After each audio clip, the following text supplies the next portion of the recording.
Hey everyone, how's it going? We're live. We're on another episode of Address This Mess. I gotta lose the word live. I don't know how else to show it, but we are really gonna have to start paying royalties pretty soon if we keep coming in with that. It's we're live. Maybe Buffer wants to come out. Or is it Goldberg? Yeah, it's Yeah, Goldberg. it's Goldberg. That crazy fuck. No, it's not Goldberg. It's Buffer. We are live. No, that's Goldberg. Okay. It's time is Buffer. It's time is Buffer. Right, Yeah. right. That's true. Man, does he Very ever true. hit that out of the park, too? That it's time? He doesn't mess Or with the... It's time, Buffer. It's Like, he practices that in the gym. Just like you would practice high kicks or any sort of grappling. We're gonna run through our sponsors here real quick. Sorry. Amazon.com, online superstore. They support the podcast. They're big promoters of what we do. And if you go to addressthismess.com, if you want anything off of Amazon, click on the banner at addressthismess.com. We get 10%. Of course, we kick that back to the troops. As always. Also, check out audible.com. If you go to audibletrial.com/ATM, you'll get yourself a 1 month free subscription and a free audio book. I don't know a lot of books. Think you probably read a book lately? What do you recommend? I am reading Letters to a Young Contrarian, and it is only throwing logs on my asshole. Be an asshole fire. Oh, no. Yeah, it's just teaching you how to be a contrarian and how important it is to argue the other side of anything. Yeah. Even when you're standing by yourself. if you have a notion that it's right or that it needs to be exhausted. Really got to get into politics, man. It's a weird one. Dollar Shave Club. Thank you. Paying too much for razors. Razors really are crazy when you go to the grocery store. $20 Locked like up five, like liquor, man. Yeah. Yeah, man.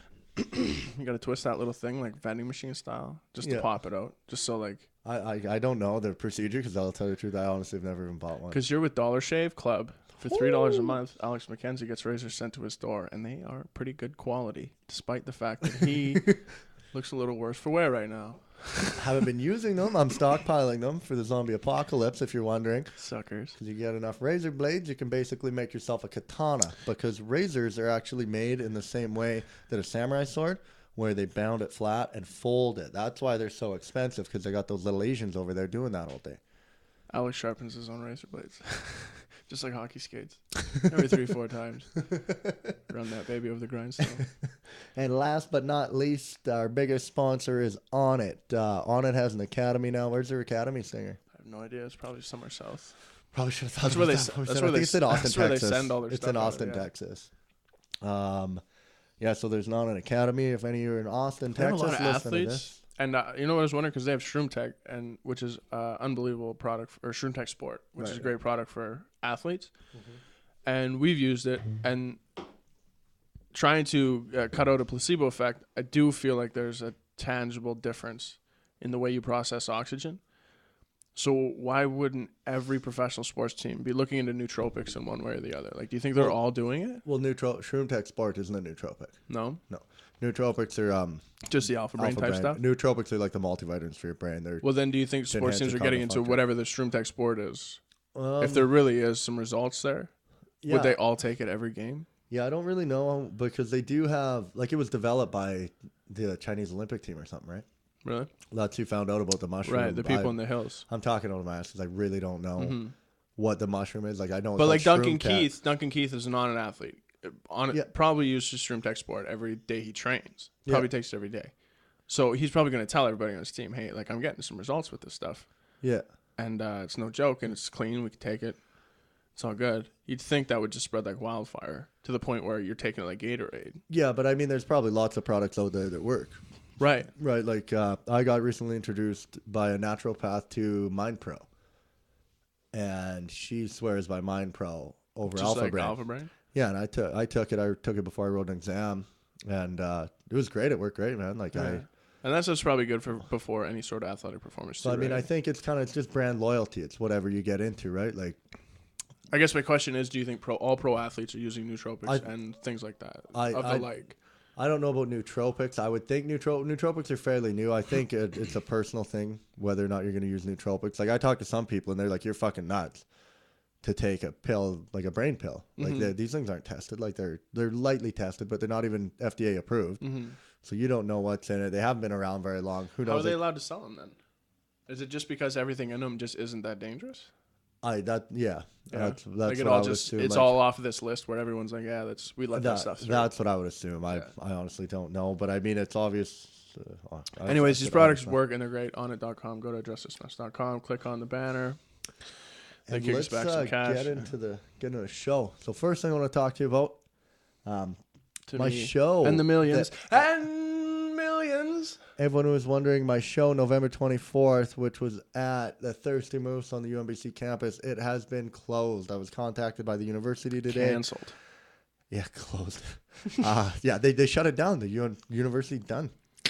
No, they canceled my show, and Because because there was a comedy show there last month, which I wasn't a part of, but some people did some questionable material. They're saying it had offended some people in the Really? audience, and they phoned into the university and complained to the university that they got offended at this comedy show, and now you're no longer allowed to do comedy. Who was on the at show? UNBC?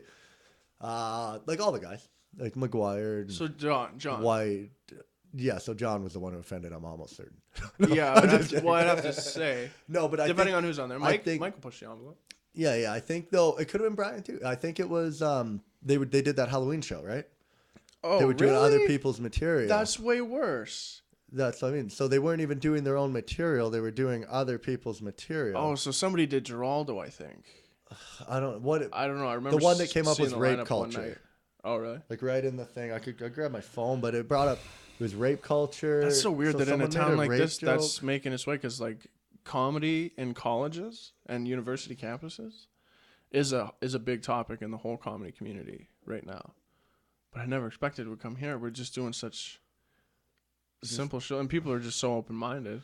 Yeah. So it was one person called in offended, and free speech goes out the window on a university campus. Is that what they're saying? regarding the subject. You want to hear the official thing? Yeah. Okay, so here's what I got. This was from UNBC, the Thirsty Moose, for those of you out there wondering. Upon completion of the last show, I received a couple complaints, regarding the subject matter surrounding racism and rape culture mentioned within the various acts that night and the night before. While I understand that many of the comedians are trying to lighten these serious realities with humor, No, you don't. clearly you do not understand that. Fuck. A number of people were offended by the material. Many establishments will be able to operate under the if you don't like it, don't come mentality. But given that we're a university and we strive to provide a welcoming and inclusive environment, I must take the complaints to heart. Ooh, that's Upon pathetic. discussion of the upcoming comedy night on the 24th, more complaints surfaced of the same nature.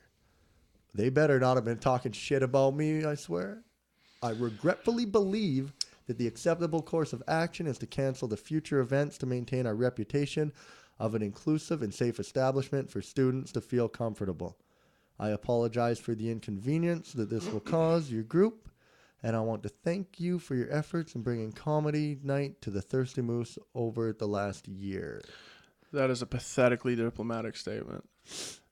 Well, here's the thing that I want to know. So I had to cancel the show. Like, I sold out show, 150 people, sucks, had to cancel, and everyone when I cancel it and you put it on Facebook, everyone's like, this is bullshit. Like, you can't even, like, what I call them, you can't even breathe anymore without offending someone.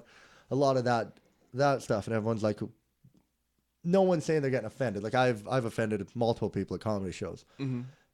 And every time I talk about it, everyone laughs. And like, why did you go to a comedy show if you're worried about getting offended? And I hear that every time. Well, someone's getting fucking offended, and I really want to see who it is. I want to sit down. Like, I want to know who said that. Not to like call them out or nothing. I would just like to sit down with them and talk with them and go through their logic. Like, why this offended you, and why did you feel you needed to complain to the university? Well, that conversation has taken place many times, right? And then as far as even going to complain to the university about the previous show, I have my upcoming show coming up, and they boycotted that and complained, saying that there's a show coming up here and we need to deal with that. Like, what is your argument? Like, the one thing I've talked to a couple of people like, oh, maybe like rape. Like, what if you got raped and you go and people are making a joke of it? There's a good chance that the people who complained were somehow touched by rape in their life. So then you're like, okay, then don't.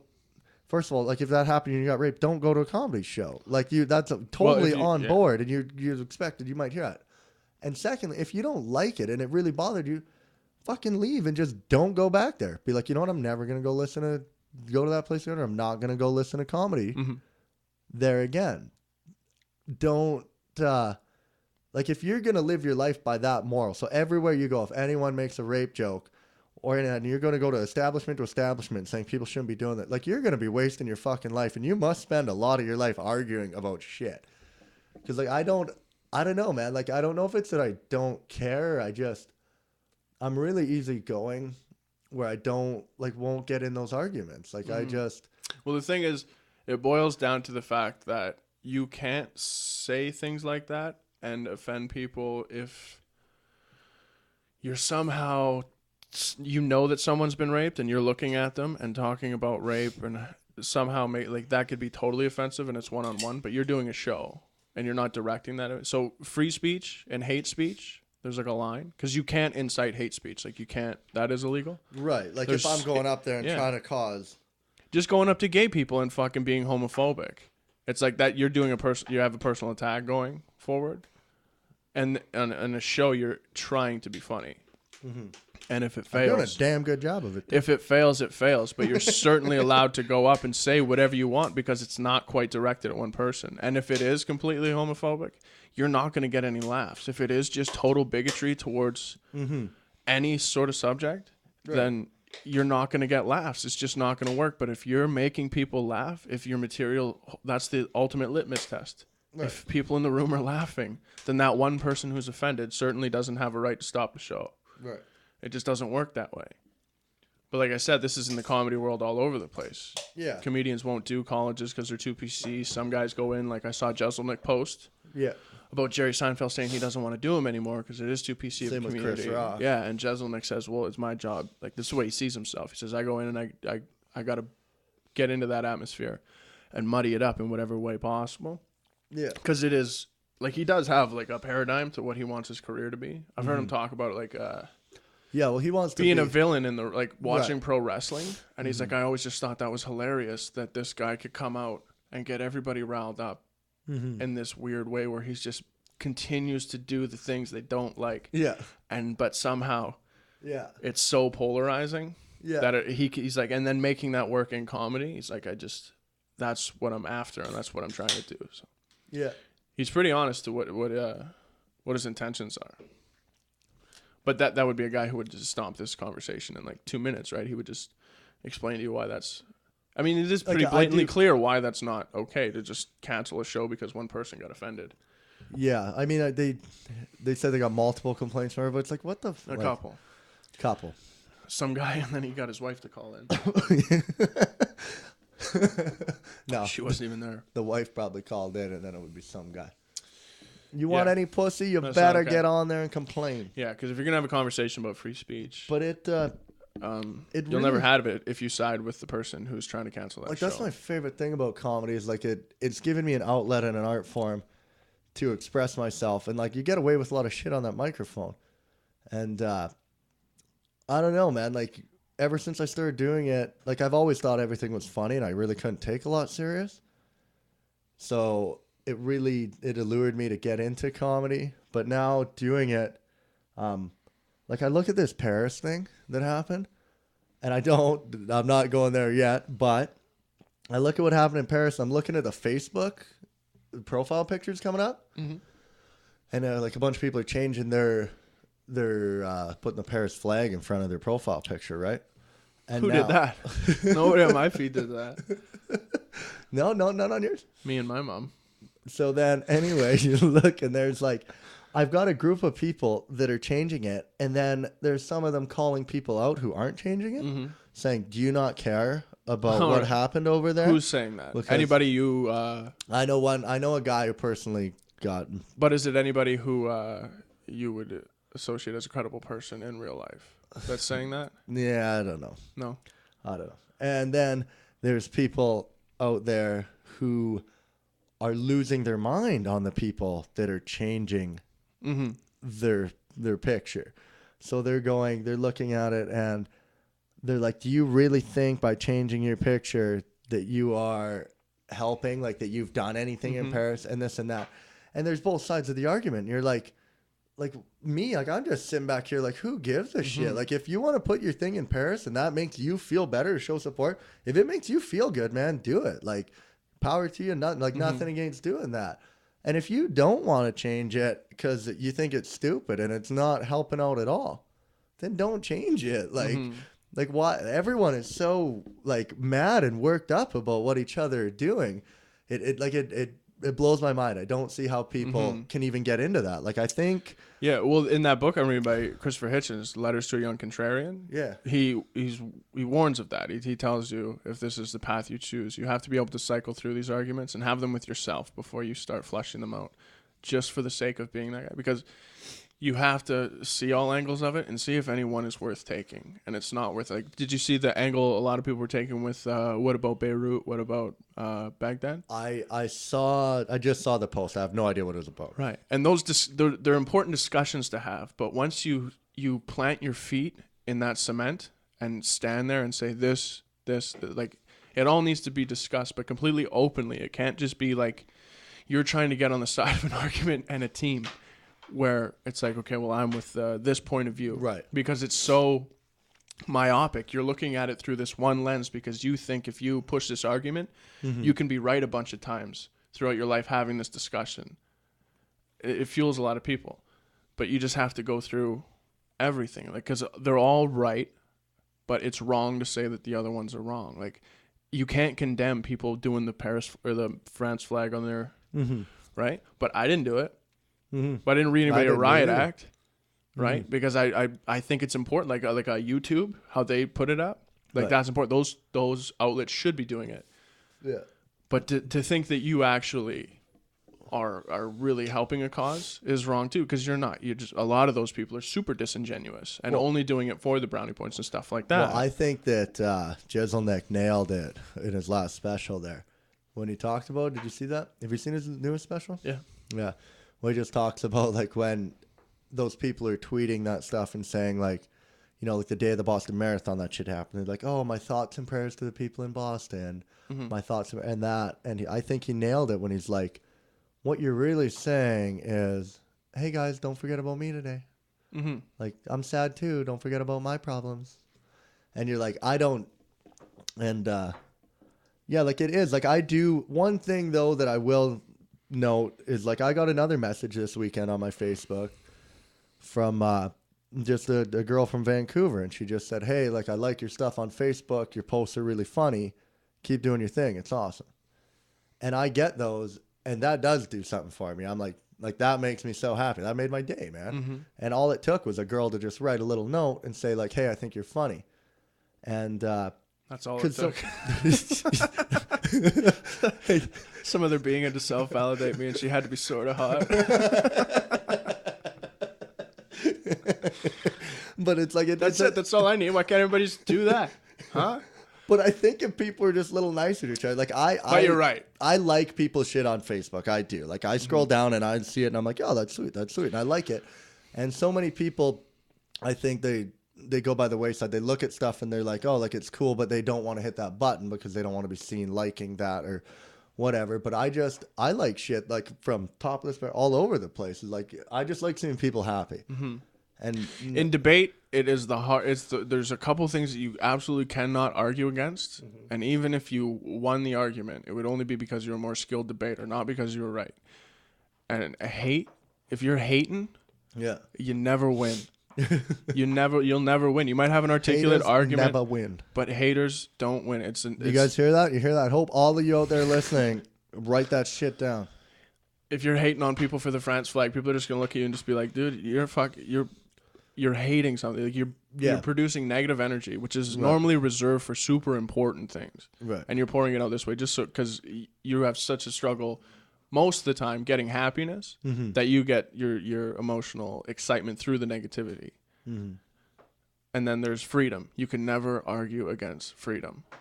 It's impossible. Is that what it says? No. I just in my experience, okay. I've never seen it done because it's like you have like What about if you argued like whether prisoners should be free, like whether his freedom should be taken away?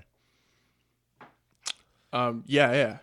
But that's you can argue against that, but people's free like the civil people Okay. to like have like these Muslims Like- need freedom of religion, and in your city they have to be able to coexist and go to the mosques and do their thing. Yeah. Until they step over the line, like you have to have secular society Yeah. where it's a separation of church and state, and you make all state decisions based on pure logic, evidence, all that shit. Mm-hmm. But then whenever you go home, whatever you want to believe in, you can do whatever the fuck you want. If you think you're sending your kids to Hogwarts every day, and when they come home, they step into this Harry Potter world you've created, you're totally free to do that. Yeah.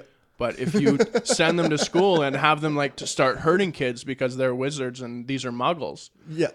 then we have to have a talk because you can't bring that shit here. That's not the way it works. Well, that's the only thing that I never promote and I really don't like is like I never get too worked up about stuff anymore, man. Like even this, like I just got my show canceled that I was headlining next to the university over some bullshit or someone getting offended, and you're like, meh, like it sucks, but I mean, whatever, like. But I don't know. It's actually really interesting, right? Yeah, I'm just like, like that's shitty, but I'm not gonna let that wreck my day. Or Well, my it's thing. not like you were not going to make rent because you needed like Right. that show.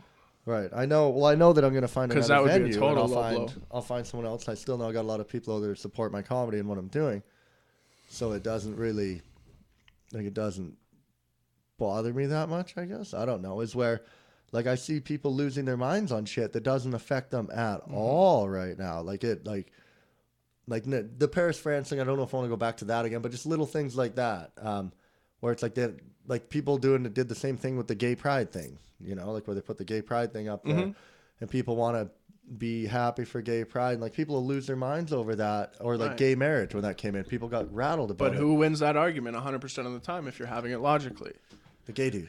The people who are just positive, the people who are happy and doing the thing. If you want to support that, that's fine. Like it's all good when it comes to that. If you hate gay people, you have a fundamental flaw in your personality. Mm-hmm. And if you lack the recognition of that, if you don't understand it, it doesn't make you right. Because like, you know, some people in your head, like they'll say, somebody will say they saw something, and someone who was with them says, no, they didn't see it, but I believe that they think they saw it. Right. Because they don't know. And sometimes your mind can be tricked, especially if you're raised in all of that stuff. Yeah. Like you're a young Muslim radical and like this is the world. These are the people that feed you, taught you your ABCs, all that shit. So you're willing to go to the fucking commission for that. Like you're fucking. I do see, like, when your kids are so malleable, man, like you can tell a kid what's good is Well, the what's Hitler good. Youth is an unreal example of all that, right? Yeah. Sheltering them all in, and they only knew one thing. Those guys were not fighting out of hate; they fought out of love to protect what they thought. Yeah, man. You listen to some Hitler speeches? I listened to a couple, man. He had that figured out, dude. That's good crowd work. Yeah, that's real good crowd work.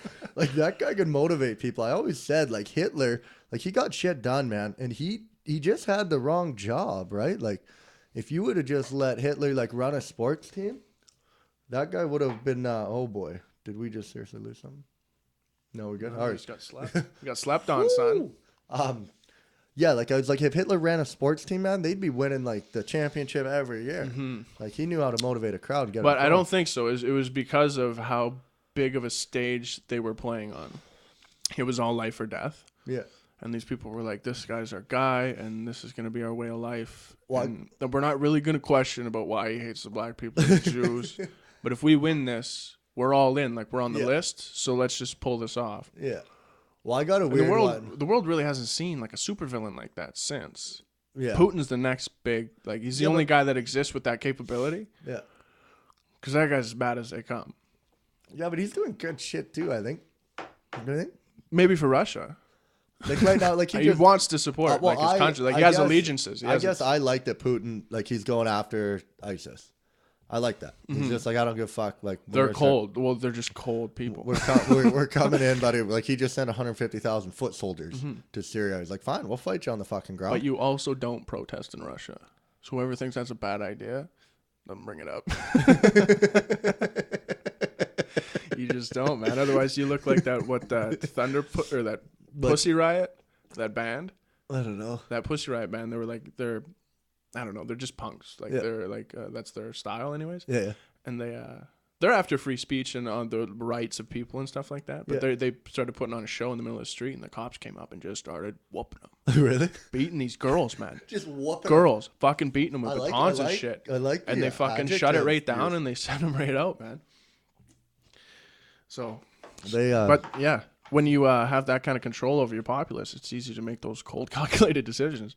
We're gonna show up and rough these fools up because they're right on our border, and we don't play that. We don't need you around here. Well, and what better way for someone to prove that they're, want to take a run at the heavyweight title than to have a couple fights, right, and show what you can do. Well, I like this guy wants to scrap. Let's try it. I get back to the thing about like kids and like how they're malleable and that. I got a weird thing about coffee. Like I, ever since I was a kid, my parents would drink coffee every morning, and I was like, "Hey, can I have some?" And they'd be like, "No, it's not good for kids. It's bad for kids. It stunts your growth." And I'd be like, "Well, every time you see you want some, no, it's not good for kids." And that is so pounded in my head that till this day, if I'm drinking a coffee, I feel like I'm doing something bad to my body. But I have no problem shoveling down Big Macs and double cheeseburgers and drinking alcohol because I didn't have someone every day telling me Big Macs are bad for you. Like fast food's bad. It was just food, and it was an easy way. My mom used to always give us Happy Meals, man. Well, it's super evident that children mimic their environment, and you can just teach a kid But you'd think it would wear off, but it hasn't. Like I still to this day don't like that was something that's imprinted on. What's a feeling you get? Yeah. Even with the knowledge that you're not doing anything unhealthy, you feel that way. Yeah, because of an association. I feel like coffee. Like the big one was always. But McDonald's was always a treat. McDonald's was a reward. McDonald's was holy shit. We get to go to McDonald's today. Yeah. This must be good. Everybody must be happy. Things are going all right, huh? Everybody's good at home. Yeah, I'm not failing school yet.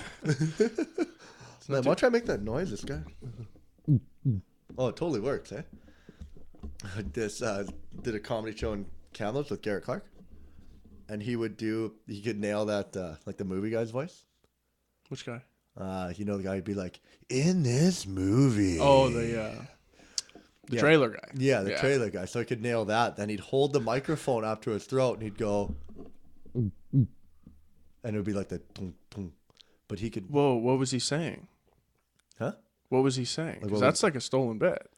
No, really. Well, just what you're describing. Not that I don't know any of the words. Yeah, no. He just did. It was just a way to do a bunch of impersonations. Was he doing an impersonation of a comedian or just the movie guy? No, he did the movie guy, and then he did. I guess instead of you explaining the bit, I'll have you watch it afterwards. Well, we can probably watch it. He probably has it on somewhere. I'll try to look it up. But he does because that's a Pablo Francesco bit. Pablo. I don't know, but he does. So he does that, and then he did like. I can't say it's his bit. That's just something. If you let me get to it, it's an impersonation. Okay. So he goes, "In this movie," they'd go, and then he'd be like, "He's like, there's Hank Hill," and then he'd do like, "I sell propane and propane." I can't do it, but he'd do and he'd nail a perfect impersonation of Hank Hill for like a zombie apocalypse or something, and then he'd do that. And in this movie, we have, and he's like, the squid guy from Futurama, and he'd do that guy's impersonation. Yeah, okay, that's really interesting because that would be in the same paradigm, like the device that he's using to get those impersonations across through the movie trailer thing. But if he's not doing the same impressions that the other guy was doing, what does that mean? Is it it's close, but it's not? Yeah, no, I know what you're saying. It's not the whole idea. It's just the structure of it. It's the same foundation, different house. That's stupid. I don't know how. Do Pablo Francesco. I think that's Pablo Francisco. Movie voice.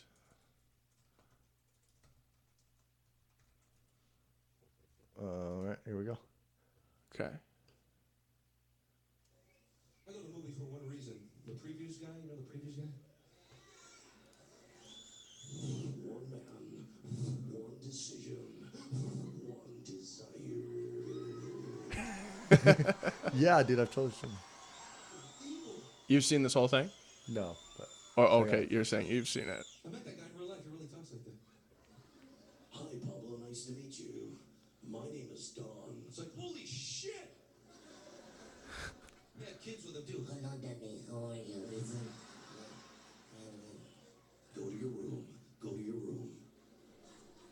He, Sorry about that. These kids these days, they. Well, the thing is, he does the heartbeat thing. That's what triggered it. That guy, Benjamin? he did mention going out with him. He's like, do you think that guy talks like that all the time? He's like, and he Oh, talk- really? Yeah. And he's like, Uh-oh. he's just, uh-oh. We might get a couple hits on this one, eh, Mac?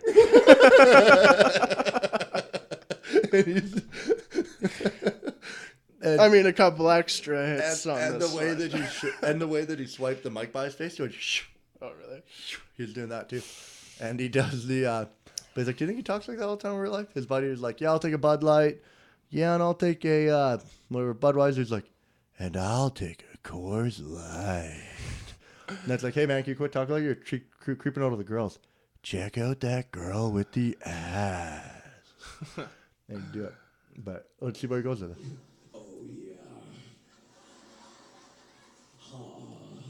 yeah. The passion in your eyes. Some people can do those impersonations, eh? I can't do it. Patrick Malia's really good at it. One way in, no way out. From the Three Amigos. Huh. Reeves. They knew too much. We know too much.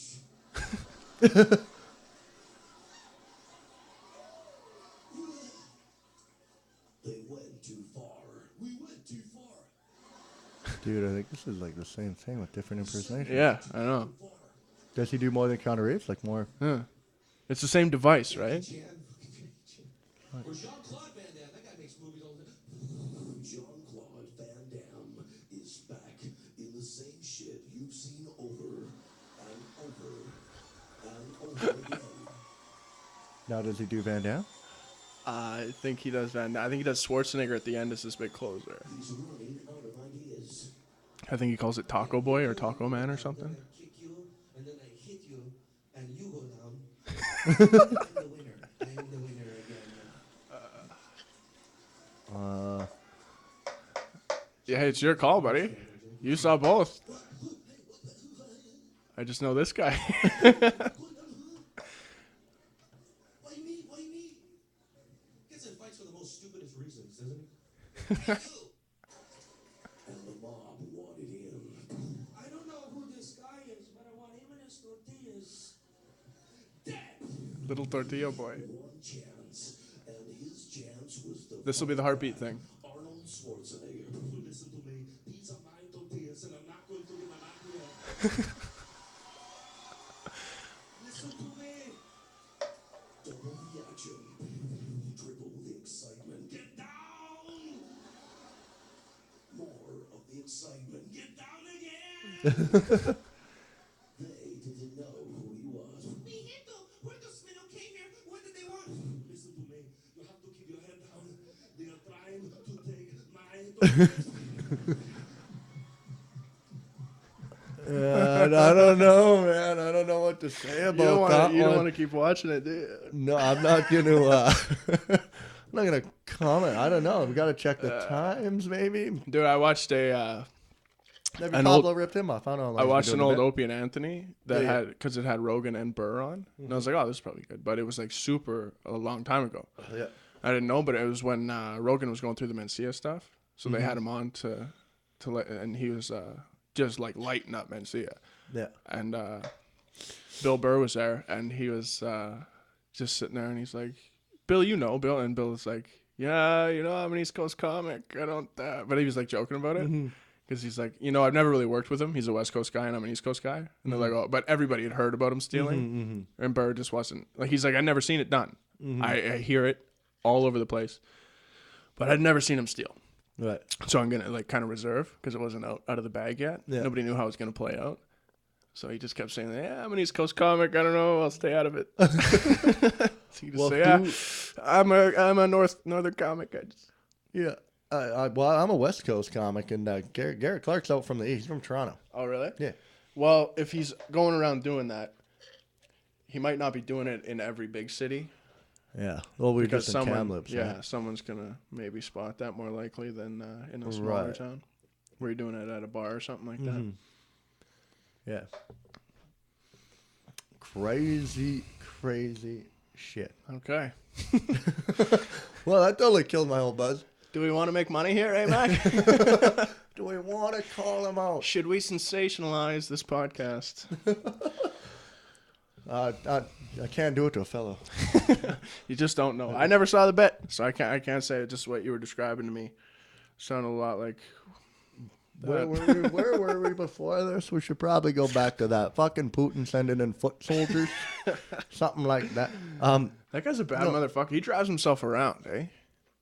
Like Okay. you're not gonna catch a world leader of that magnitude What about driving himself around, and he just knows This. nobody's Canada- stepping this way. what do you feel about them I'll drive the Benz. bringing all the refugees over? Where do you stand on that? I think it's from what I've heard, it's been done before, offering asylum to like in a refugee crisis. Mm-hmm. But I don't know much about it. But Do I you know that believe- it's been do you considered as an believe these idea and agreed videos- upon and done before. Do you believe like the hate videos they show? Like I watched a video of them like protesting in like Sydney, Australia or something. Don't know when the video was shot. Don't know anything, but it was like a Muslim protest gone violent Mm-hmm. and like just turned into a riot basically in Sydney. But what took a lot of credibility away from me was it had like scrolling words written coming up from the bottom of the screen, scrolling up like the Star Wars thing, and you could read it. And it would just say, "Here's what Muslims doing what Muslims do best. We really want them in our country." Mm-hmm. And it showed them like in Sydney, and then it showed them in like London, and like so like clearly it's a hate video because this guy's already stated he's It was on the anti-Muslim side. Propaganda, yeah. Right? But you're like, are those real? Were those riots real? That's a good question. I can't confirm. And then I read I Those. saw an article today, and it was about in any riot, refugees complaining in like London or something, saying they're complaining about the way they're being treated in London. Mm-hmm. And then they're basically saying, if you don't like it, get the fuck out. Right. Because they're saying like, Which is an easy conversation to have. I don't know why people forgot about it. but they're like where we're staying in London, we don't have TVs in our bedroom was one of the things they were complaining about But what does that in mean? their rooms. But well, that's what I mean. Like it's like you're Are like they on some sort of like handout? no, that's what I don't know. Like I'm like Get your own like TV, bitch. Yeah, that's exactly what I thought. I'm like if you don't have a fucking TV in That's your funny. bedroom, like and that's what you're gonna complain about. Yeah. But I don't really get. Probably don't have a slow cooker either, eh? No, dude, they don't even No have real use for it. no memory foam toppers on their mattresses to start. Their Well, pillows there aren't are downfilled. there really are examples of But is that real? well, you or is understand why people might get scared because I know for certain that grocery stores Mm-hmm. have had Muslim clerks who are refusing to ring up pork. You really? Yeah, Where? I'm not like in North America, Let's look it up. and they've made some sort of exception for these people. I don't know if it was at like a local type store, like not a Right. big chain, just like a. Muslim cashier refused to ring up pork at Target. Ooh. Ooh. Target, are they still around? Oh Jesus Christ! How are you allowed to walk into a store like that? I can't. No. If I walk in like that, well, that's the other thing. somebody better talk to me. So Hey, they're- excuse me. So the burqa, they're allowed wearing the burqa. Like they let them wear the burqa when they were getting sworn in. No, right? Yeah, they'd made some sort of exception to be able to do that. But what the deal is, like, I think people are confused on it. Like, what I heard is when they're coming over, they still, like, people are like, that's bullshit. You can't even see who's under there. They shouldn't be allowed to do that. Well, there's a couple different things. Like, getting sworn in is different when they come over. I heard when they come here, they have to be identified. You have to see their face. They have to take their shit off for all that shit. But for being sworn into for our ceremony of swearing them in, they're allowed to wear it. Yeah. Which to me seems fine. That doesn't seem like a big deal. Yeah, it's all just a fucking ritual anyhow. But one thing that did come up that I saw that was a good argument. Big dog and pony show. The one thing that Sorry. was a good debate was like we're being taught to respect all these other cultures, and that's what they do in their culture. So we're going to respect it, let them wear their thing. Well, in our culture, someone stated to me that in our culture, if you see someone wearing a full face mask like that, we're taught that they're about to do some bad shit. For sure. So we need to either reteach our people not to do that, or we need to explain to them, like, hey, in our culture, that's not what that means. Mm-hmm. Like, if I put that on right now and I go walk into a bank to go pull some money out or go talk to a clerk, some people are going to be feeling pretty fucking uncomfortable. For sure. Well, you're just not allowed to do that. You can't walk into a bank like that, but you can walk down the street like that. So you will have to explain to your kids. But did they say that? What like, those ninjas like, what are. happens if one of these people goes in? Like, I can already see it, that one of them's going to walk into a bank and some shit's going to go down. Someone's probably going to tackle them. You just can't. And there's just going to be, They just come talk to you and say, listen, to take it. And I'm sure they would all just walk out and not bank there. But where do they bank? Online, I guess. but do you think that'll happen, or do you think that we're going to say they're allowed to do it? No, you can't. I don't think that would How happen. do you know they can't? Is there a law against it? Yeah, you can't walk into a bank with a mask on. Oh, really? Yeah. Like, that's a legit law, like, already? Like, so if one of them walks in and we end up kicking them out... There is no exception for them. Oh, okay. There'll be a discussion. They'll say, listen, you have to... Like, it won't be like, get the fuck out of here with that on. It'll be, listen, can you remove that, please? And they'll say no. And I'll say, okay, well, we're going to have to ask you to leave. Okay. Yeah. I think it's normally pretty amicable like that, and then they get the gist of it. They don't just keep coming back tomorrow. Just get a laptop. Yeah. Bitcoin. Maybe use Bitcoin. Maybe shop from home. I don't know. But this one's a little tricky because what businesses can you walk into with a mask on? Mm-hmm. And what can't you? And should everybody refuse it? Or can you walk around the clothing store with a mask on? Like, what's public? What's private? What's what? I just don't feel like... I can walk outside the mall. I can walk in between the stores in the mall, but I can't go into Sears with the mask on. Mm-hmm. Where the money is at the cashier kind of thing. Like, I can't get close to the register. What goes on there? Because we just know through the foresight of criminal behavior that someone will walk in and get a hold of one of these fucking burkas and walk in and do whatever damage they want to do with complete anonymity, which will leave them on the loose and we won't be able to catch them. Now, that's worst case scenario, but you have to think all that stuff through and then make your decision. Mm-hmm. So people who scream Islamophobia or people who scream for these people's rights, you cannot oppose your rights on secularism. It's paramount. And freedom of religion is right after that. But you can't make political decisions or any sort of laws that we abide by within the rules of any religion. Right. Which is why abolishing gay marriage in the States is something that you win that argument every time. Because it's only illegal because of this stupid book. Right. What about... you grab me a couple more beer over there? Yeah. But just so I can get my... Calm the fuck down here, Kumia. Sorry. Relax. No, but where was I going with this? I had something good. We're talking about secularism and freedom. Okay. So here, like, about us losing, like, a lot right now, it seems like Canadians are really afraid that we're losing what we are as Canadians. But then there's people on the other side of it saying that as Canadians, this is what we are. Like, we're a diverse culture and we accept everyone and we conform to fit everyone's thing. So everyone, it goes back to that old thing where it's like we're all immigrants. Right. And we've all, like, now we're just getting more immigrants from other parts of the world. And it's time that we as Canadians adopt them in as our own and start implementing their way of lifestyle into our culture. But I can see, like, in Richmond, BC, they're trying to pass a law that they don't need to have English on signs anymore. Like, you drive through Richmond. No, I'm not dead serious. That'll go well. Well, no, here's the thing. So, they're trying to pass a city bylaw. Now, city bylaws are voted on by people in that city. Like, we can't vote on a Richmond city bylaw because we do not live in Richmond. Mm-hmm. Now, if you go to Richmond, everywhere they have, I don't know, like, is it Mandarin? I don't know what language it is, but it's hieroglyphics to me when I go down there. You look and they'll have, like, the big Asian. Is that PC? Asian? Yeah, they're big Asian symbols, and then they'll have, like, I think they're all Chinese in Richmond. Okay, Chinese. Predominantly. So they'll have, like, their Chinese symbols, and then they'll have, like, Walmart underneath. And the Chinese symbols now are getting bigger than the actual English. Right. And when they go to vote on it, like, people are like, oh, like, that'll never fly. Like, this isn't gonna, they can't come over here and take over your country. But go to the city level. So a city bylaw, they pass that you can't have English on signs. Now, who gets to vote on that? People in the city. We're a democracy, so majority rules. So if the majority of the people there are Chinese and they don't want English on their signs, and they vote that, then that passes. So now they've taken over Richmond. So now Richmond. So is there a process where they have to come up with a convincing argument as to why they abolish English? Because that would be really tough. Why they're abolishing the English on the signs. I don't think so. I think they just have to take a vote, and what the people want is what the people want. Like that's the point of a democracy. But I don't know.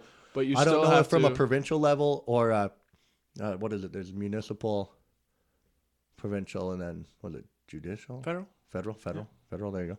So I don't know if like a federal level can come in and say, look, no, like we're vetoing this whole thing, like kiboshing it. You're not doing that.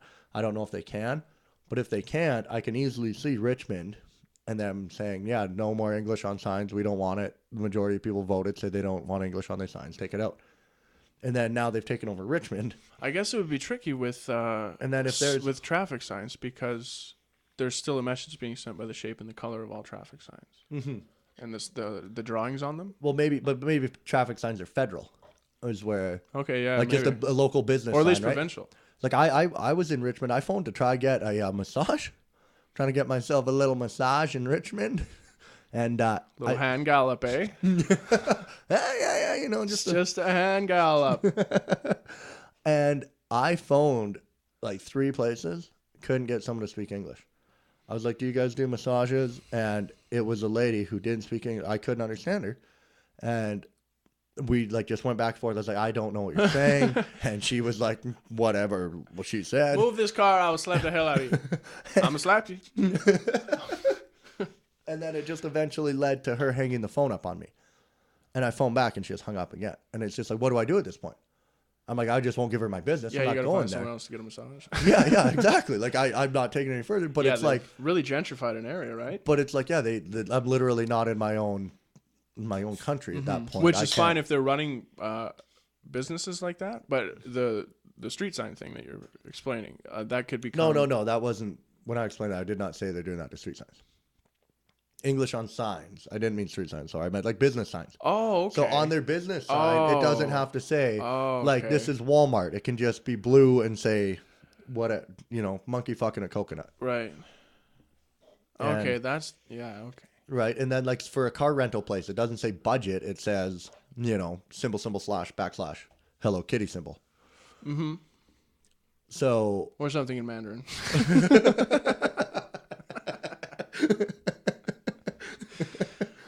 So that's interesting because what freedom do you have to run your business the way you want, right? Yeah, so I don't. But that would create some friction. Yeah, well, sure. People are going to be rattled about it. You're going to have a couple conversations with your grandpa you didn't think you'd have. Go down a little bit of a different road. And then, there you go, you lost the city, right? Mm-hmm. So now you're like, all right, fuck it, they can have it. Just give them that city. And then eventually, if they get enough of them, can they take over a province? If they can all vote in their guy, whoever, Well, didn't the French do it? Do what? Take over Quebec? It's predominantly, right? And they get away with it? They're just like, well, that's kind of... I guess that was from the get-go, though, right? That was from the hop? Yeah, but now Punjabi is now a third language, right? Is it? Yeah. How did... I got to figure that out. We should look that up. So, I don't know where that plays in. I know it's a CBC Hockey Night in Canada channel you can check out. It's pretty funny. Spice up the game a little bit for you. Punjabi can't. So right here, it's like they get pretty good. I don't know if they're as good as became the third most spoken. Doc or anything, but Doc Emmerich. I think it's it's an official language. I heard now. It's Punjabi. No. Well, fuck you guys. Northwest Territories have additional languages. Blah blah blah. I heard that Punjabi speakers in Canada. It's a fair amount. Punjabi. But I guess if you spread them all out, Canadian national language. It's not a lot. It's official. So this is what I heard. November 3rd, 2015. Okay. I heard. So it just happened. Yeah, it was pretty much when Trudeau came in. And what's wrong with that? See, after 4 years of being Canada's third most important language, Punjabi officially became the third language in Parliament of Canada after French and English. Wait a second. So is it in Parliament, or did they? Wait a second. Do those fuckers have to learn all that? Like, That's if you what work I mean. on Parliament Hill, you speak English and French like nobody's business. Right, and I know that's what I'm saying. Is Does it that become now? a job Is now Punjabi like an official language of Canada? Because think all the French you learned off the back of the cereal box, right? No. Yeah, I know showed means hot, like just Mm-hmm. shit like that on the back of the hot chocolate. Yeah, you would just Yeah. you would just read. I don't know if the Punjabi will English. translate that. Like that's Be what like, I'm wondering. Did it oh, I know a become? couple words in Punjabi. Well, what's Toto? Just from stuff Isn't being Toto around, right? being dick or something? Oh, I don't know. That's above my pay grade. But But okay, well, let's talk about why anyone would be upset about that or scared of that. yeah, like I don't really care. What's a rational devil's advocate position on that? Where it's like, listen, man, where does this end? Yeah. Because if there's got to be more than 450,000 Mandarin-speaking people, and I guess you can't really assume that. We only have 30 million, right? Yeah. 30-ish. About New York. Yeah, but I guess if they get there, I guess 4 years after being Canada's I'm wondering third if most important language. Well, what's the fourth most important language? And what sort of thresholds do they have to pass in order for them to get in there too? But I'm wondering though if this is just in Parliament, like if they're just saying, Well, how would it affect people, anyways? Right, other than the fact that you're going to see a bit of it, right, and maybe your company is required to put it on some sort of product. right. I don't know if it. But the average person, Like, cause yeah, like even me, like French is our second language. I can't speak a word of French. Like, if someone came up to me and started talking French to me, I don't have a clue. je m'appelle. And it, what do you call me? Je m'appelle. And it hasn't affected my life at all. So I mean, doing that, like, Yeah. it doesn't bother me at all. It really just seems like something they wrote down on a piece of paper. But So what? It's the third. Okay, what's the fourth? Give us 10. Give us 10 languages.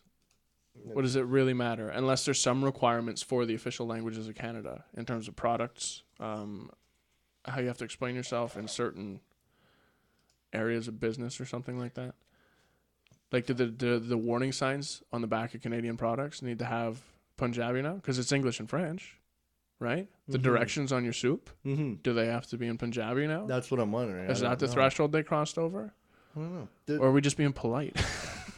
Like, but see, Yeah, like, you look guys are in. Don't worry about it. like, Well, see, even on we'll like we'll Coors see. Light here, there's no French.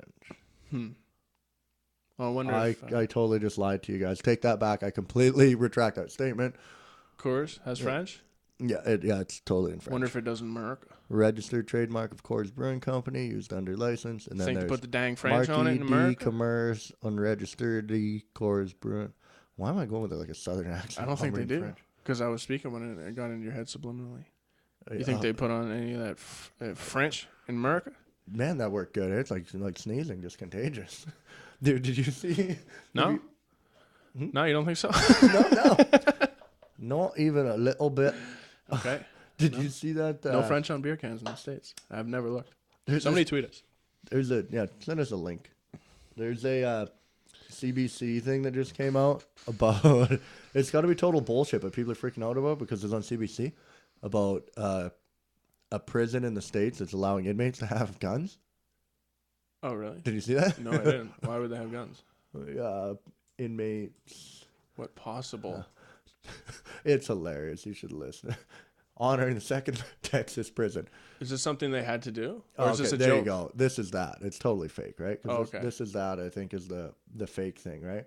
Oh, okay. Well, it's no secret that gun control in the U.S. is a hotly contested Medium subject. security prison. And a new move this In week by a Deacon County, medium Texas, security has to be prison in recognized as a Texas right of all will citizens. certainly not help to make the issue less divisive. This is hilarious. I'd Lebuque listen to it. Penitentiary in Deacon County. This is from announced that CBC they Radio, will be by the way. recognizing the Second Amendment rights of their prisoners and will now allow inmates to bear arms while in their cells. To tell us more about the decision to allow guns in their prison, I'm joined on the line by Lebuque Penitentiary Deputy Warden Lyle Wyatt. Hello, Mr. Wyatt. Yes, hello. Well, thank you for taking the time to speak with us. Thank you very much. I appreciate having the chance to speak to you. So, the first question, I guess, is the big one. Why is your penitentiary allowing prisoners to bear arms? Well, let me just correct you right off the bat. We're only allowing our inmates to have these guns in their cells, so they're not wandering around the general population and out on the yard with the side piece. But getting back to your question, it comes down to the fundamental rights of being American. And although our incarcerated inmates have had their right of freedom taken away from them, It's the belief of this deputy warden, as well as the other executive committee here at the prison, that our inmates should not have all of their rights taken away. And at the top of the list would be the Second Amendment, the right to bear arms. Why do you think a prisoner would need a weapon in his cell? Well, it's the same reason as why you need a weapon anywhere across the United States of America. It's to be able to protect yourself. It's the liberty to protect yourself From whom, though? you in any circumstance. But who would a prisoner need to protect themselves from?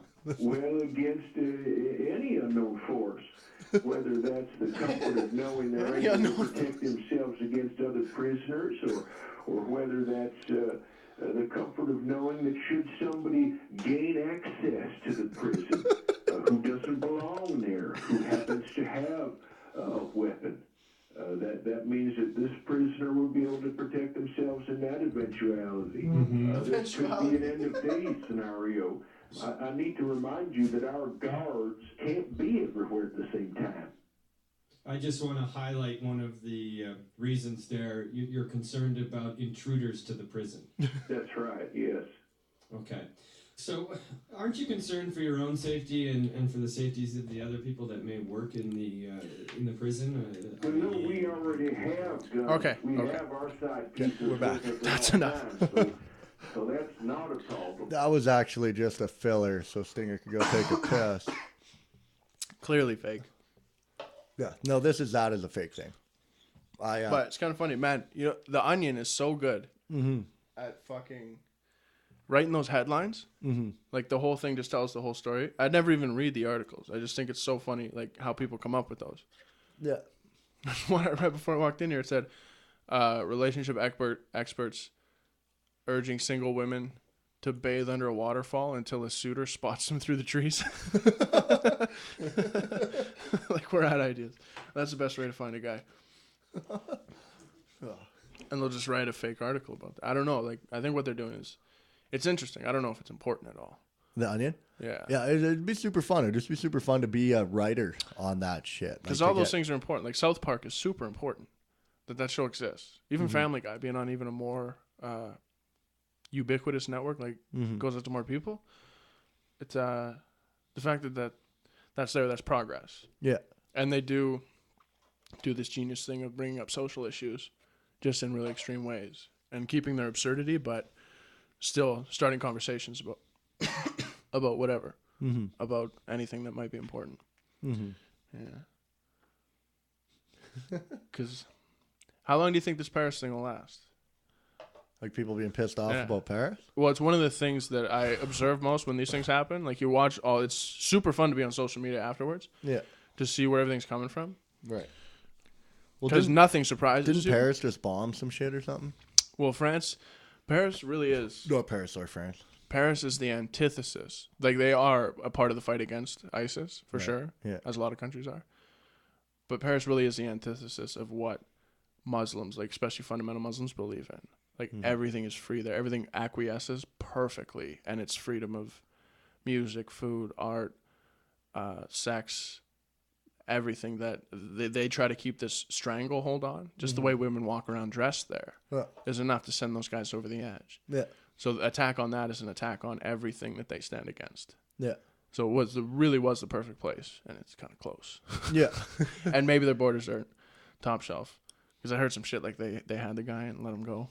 Yeah. Something like that. I don't know. I have no idea. I don't know. But It's I probably heard- just one fucking dumb cop. Like, his name was Alal. I don't know, man. I couldn't read the ID, but it didn't look like the thing you told me to look out for. Like, you didn't look like that guy. Yeah. God damn it, McCarthy. And then they have to admit it that they had the guy at the fucking border stop, and they're like, yeah, he didn't seem like a threat. Yeah. Well, they what were they doing I'm there? not trying to be racist, man. I don't want to generalize. They had Is the something. bomb went off, I'm going to stop a brown guy? They had something. What the fuck? They're bombing. Apparently, they went in Syria and bombed a bunch of shit. Just dropped a bunch of bombs. Afterwards, though, yeah. That's what I mean. No, afterwards. yeah, and what yeah, it was yeah. because what ISIS does Nice is little right hand over the top. yeah. But they take hostages, right? So like it's no different than when there was a war in Iraq. Have you seen Restrepo? No. It's a documentary on Restrepo. Like it was a camp, and they said it took more fire than anywhere in the war of Iraq. Like they would take fire daily, and they were basically just on two hillsides shooting at each other, and then every night and during the day, they would go out on foot patrols and they would try find these people in the village. But what it was is what was the terrorist group?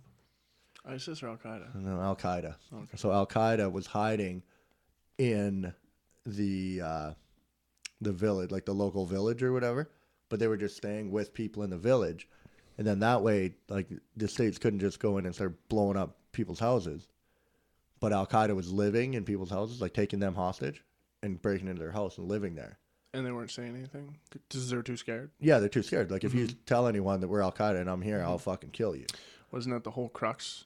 And so it made it really stupid fucking movie, that Mark Wahlberg Lone Survivor. I don't know. Did you see I haven't it? seen it. No. Bill Zarian's in it, but the whole thing hinges on them not fucking tying up this goat farmer who's gonna run back to town and fucking sell him out and tell him there's 4 American troops, and then they're like, no, we're not doing it, bro. We're not doing it. Let him go. He fucking goes, blows the whistle, and then they're all fucked. It's like, come on, man, that's collateral damage. Yeah. That fucking guy is in the wrong place at the wrong time. Yeah. Sorry. Sorry. Lives of 4 fucking well-trained fucking government assets. Yeah. And you couldn't train them enough to fucking Tie a guy up. at least tie that guy up until someone finds him. But it was, so it's making it really hard to fight them because they live with innocent families, so they couldn't just go blow up the whole fucking thing because you kill a bunch of innocent people. Well, apparently Paris just dropped a bunch of bombs on everything. It was just like, we don't give a fuck if you have hostages. Like, that's going to be too bad for the hostages, shitty Kinda for got them. a green light, right? And we're going to Take advantage of green light. So The light turned green after, I don't even know what the date was. might be going yellow now. November 13th? Yeah, sounds Whatever right. day that happened. But, yeah. Well, that's one of the things about Obama is all the innocent people he's killed with drone strikes. Like, his numbers are fucking stellar, like Hall of Fame numbers. And he won the Nobel Peace Prize. After he sent like 40,000 more troops into Iraq, they gave him the Nobel Peace Prize. Like, it's comical, super transparent, but it's like, I don't know. How do you weigh that out? Right. What But- good is he doing? But I think that bad he's doing? it's shitty to say, but I think that's one of the only ways you're going to do this is just let ISIS know, like, yeah, we don't give a fuck if you have hostages or not anymore. We're blowing your shit up. And then eventually... Okay, well, here, let me put on my tinfoil hat for the sake of the podcast. What if ISIS or Al Qaeda or the Taliban or whatever manifestation of this resistance you want to point a finger at, what if that is created as some sort of an asset, even though you are creating the enemy? Maybe that proves useful to someone like the States. What do you mean? Like, if They keep that resistance over there, you can instill some fear. You can be over there for a bunch of reasons. And if you look at how it blurred the general population's idea, like the lack of understanding of the geography over there, and just having one brown race blend with another, Right. and not knowing that Saddam Hussein didn't have anything to do with 9/11, like Right. all that stuff, it becomes this big... Well, the whole Saddam thing's different, but yeah. Yeah. Like, Well, you're saying basically that this is good for them because now they have a reason to be over there to take Right. their resources. Right. What if So, they yeah. use that as a tool? It's a small enough resistance that it never becomes too much of a threat. Sure, it's going to cost some innocent people their lives, but those are casualties of war. Or But in this to case, me, the ISIS military-industrial complex. Yeah, ISIS to me seems like they're a big enough threat now. Well, their actions are big enough. I don't know if they're super strong enough. It's just that those weapons are crazy weapons. So you're saying like Because we don't have... it's in their best interest not to wipe them out. It could be. Or what correlations can you draw, and should that discussion even be had? I don't know. Like, I don't It's know. possible, right? People will believe it. People will take that and run with it because it To matches me, it up. seems like it'd be too hard to wipe them out. That's why they haven't done it yet. But you're saying if you could get on the other side of the argument saying they're letting these people stay there, like they could easily go in and take care of these but guys. monitoring the situation, But right? it's better just to leave it how it is so they can. Yeah. It's really hard. I don't know, man. I have a really hard time with all the government conspiracy stuff, like that whole thing, like Tower 7 collapsing. Like there's that whole thing about Well, there's that, just and I no don't- explanation. There's no real explanation for those things that come out, and you're like, but then you just move on. You carry on with your life. Yeah, I just don't have. Nobody the thing has is, the I think the fucking people that have the time for that are people who don't have hobbies. Like I have way too many hobbies to get really into that stuff. Well, I wish that would be discussed. Like even all the people that were doing the Paris thing. Mm-hmm. It's like once enough of the people do it. It's not like if 2 million people do it, but 3 million people did it, would make any difference. Right. It's just a raising of awareness. So Facebook has to offer that option. As long as that option's offered by Facebook, I feel like that's enough. Yeah. In terms of their duty to raise awareness about this thing, because they are an entity that reaches that many people. Yeah. They should. But I don't have to do it because other people do it. And that's Right. not a fantastic mentality. Right. But it tends to be the way I look at science. And I have a cell phone, not because I ever gave a shit about it, but because there was a bunch of people working on that. And I like that. Yeah. I like that there's people doing this. I like that there's people doing that. Mm-hmm. And then you choose a couple things for yourself to do Yeah. that you might feel inclined to do for whatever I reason. thought it was funny how you just said, like, is 2 million enough or 3 million? Maybe 3 million is the threshold. Mm-hmm. I thought that was funny because I thought about, like, with lying the other day. I told a little lie. Not a big one, but what it was just sunglasses. Well, I bought a bunch of these, like, $5 pair of sunglasses that I brought to Pemberton. And I was like, oh, yeah. I was like, these things are great, man. I brought, like, 5 pairs of these things to Pemberton. And I was like, okay, stop. I lied. I'm like, I brought 4. Like, I brought 4. I know I brought 4. I don't know why I said 5. And I was like, why? I was talking to the person. I'm like, I don't know why I said, like, I would have said 5, and that was going to be the number that would have made you 5. Like, if I would have just said I brought 4 to Pemberton, you'd be like, oh, like, cool, man. It's good enough. Yeah. Well, did you hear the And you Brian add one more to it, and, like, that's going to be the thing that's going to really... the Brian Williams story, man? It was he was the news anchor for CBS, like a really respected. Like, yeah. You know, When the he guy lied- who tells right, you the about- news and this. about the plane, and he the lied about the helicopter. helicopter. He said his got shot down when the one in front of him got shot down. Right. It's like, dude, that's a good enough story. Yeah. You're in the shit. Yeah. But he just felt the need to embellish. And whether there was any push from the studio heads to tell him to do that or whatever, I'm Yeah. not sure. But he's always accountable for his own words at the end of the day. And he had to come out and do the apology thing. And now he's coming back in like some backdoor show where it's not. Yeah. Like they're trying to amalgamate him back into Yeah, like, just see no, how- he's all right. He said sorry. Yeah, see how the people take him and then slowly bump him back Yeah. up to where he was. Yeah. Well, But it's that neat. It's that weird. I mean, obviously, that's yours is like a microscopic example Right. of that. Like it just exists in people's personality. Well, I always found that like I used to 4x4 a lot. That was the same thing. I'd be like, dude, it would be like probably like a 1 or like maybe a 2 foot deep mud hole that you'd be going through. And then by the time you told the story, you would have went to 3 feet, and that wasn't enough because someone did 4. So by the time your story's done, it was a 5 foot deep mud hole, and you were fucking using your windshield wipers to get through this thing. And then in psychology, you can rewire that memory to the fact that you believe your bullshit. You really do believe it. Yeah. So if you tell that enough times, yeah, you'll believe I it had to the some- point where you'll get into a fight with someone who was there, and you do believe that was what it was, even though you're wrong. The other day that I was doing that, and I was like, dude, I've told this story so much, and I don't even know now what really happened. It exists a lot. It, But you tell yourself this story, and then you believe that that's what happened. And yeah, sometimes you'll be in the middle of telling a story Yeah. and realizing that the people whose attention you're captivating Yeah. aren't going to like the way this is going to pay off. yeah, And you're 2 steps away from that. So you fucking take this giant leap sideways at the end of the story. just to try and embellish. Like, it. then he fucking shot. I was like, what? Just trying to There was get a gun? What? You were on a plane. I thought you were just talking to the stewardess. The guy brandished a weapon? I was like, yeah, man, it was fucking nuts. They grounded it. The best plane story I've ever heard still is Bill Burr talking about, why are you going to Indianapolis, Bill? Yeah. Crazy people like that exist. Habitual liars and pathological liars are super interesting and super scary. Because if they're super smart, it's tough. They can do a lot of damage, and they can be really good at fucking with people's lives. Yeah, Especially if you're like a cunning sociopath. yeah, Those people can get to some high places because they have no problem stepping on people's throats all the way up. yeah, And then once they get there, you get some Bernie Madoff character who can walk in and talk to you and make you think that you're friends. And you'll give him all his money. yeah, Or you'll give him all your money. And you think you got something coming back, and he'll just take your grandpa's social security checks yeah. and not think twice about it. He's just trying to execute this plan that he has in his head Yeah. to make a bunch of money. And it's just lizards, man. There's no anything in it. Think about the shit you can get done if you don't care for people. Mm-hmm. Yeah. Like, think if those people ran the show, what it would be like. I mean, that's what it used to be like, really. You get like a Genghis Khan type guy. All the morals of raping and murder and all that's just the way of life. That's Yeah. everybody understands that from day one. You're exposed to it as a child. and whatever you grow up to be as an adult, witnessing all that horror, it just shapes you. That was civilization forever. Yeah. How do we get here? How do we get so civilized, really? If you look at like a Paris attack, you're like, those are few and far between. And we are sort of like weeding out the last bastions of this nuttiness. But I think the only way that anyone will Somehow.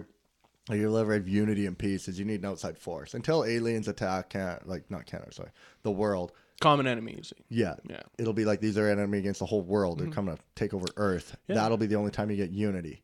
And this is I similar think. to that, And right? I think it's just bored. Like this people is are a just pretty common bored. enemy to the world. Just when you look at, like, I look at boredom, and the more, like, less people have to do and the more bored they are, the more problems they come up with.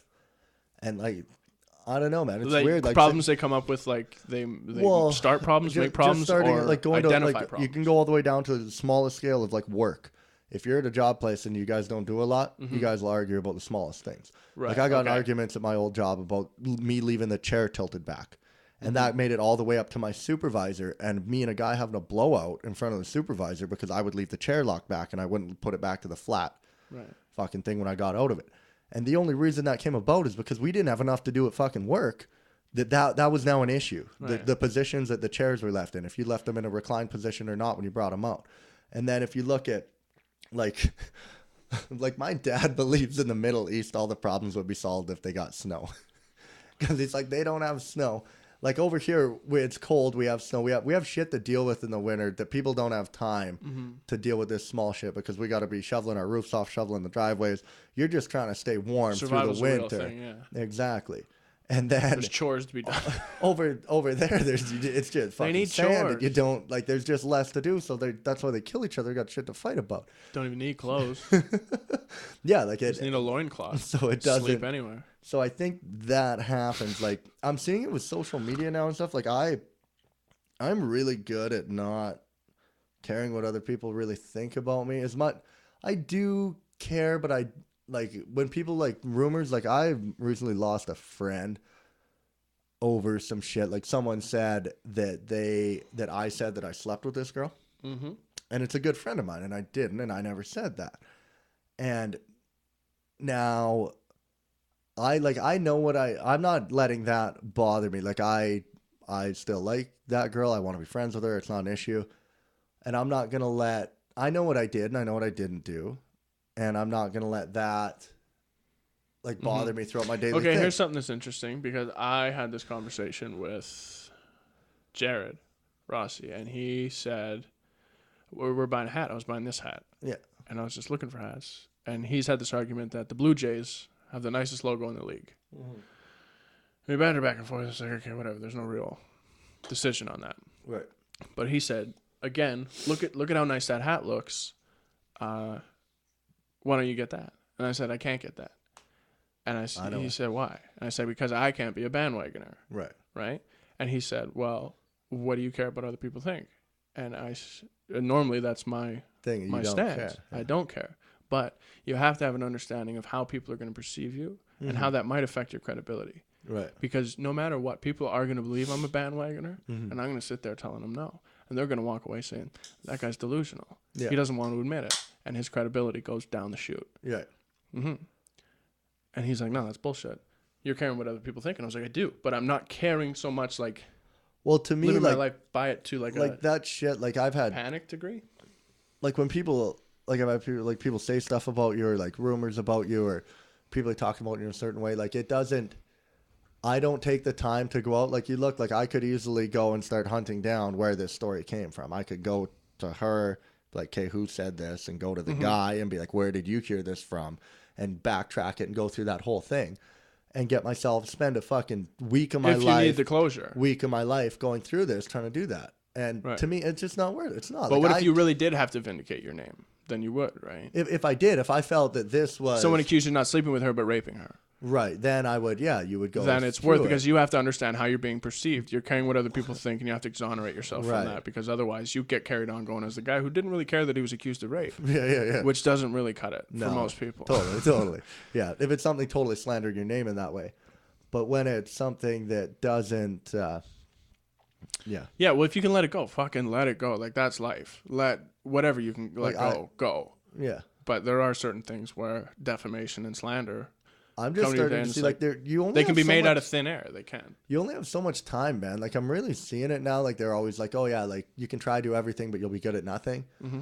And I'm starting to see that. And like I really like can break my week down now into what I'm doing every day, and I can see like you go to work till this time, and then you're off, and then you go to the gym, and then go to the swimming pool, maybe get a steam in, and then you got time to cook your food and get ready for the next day. I've done maybe an hour to play video games. So you like there's like you got like 3 to 4 hours, in your Monday to Friday type of thing. That sounds like it sucks though. Not like the shit. Like my day's even worse than that. Right.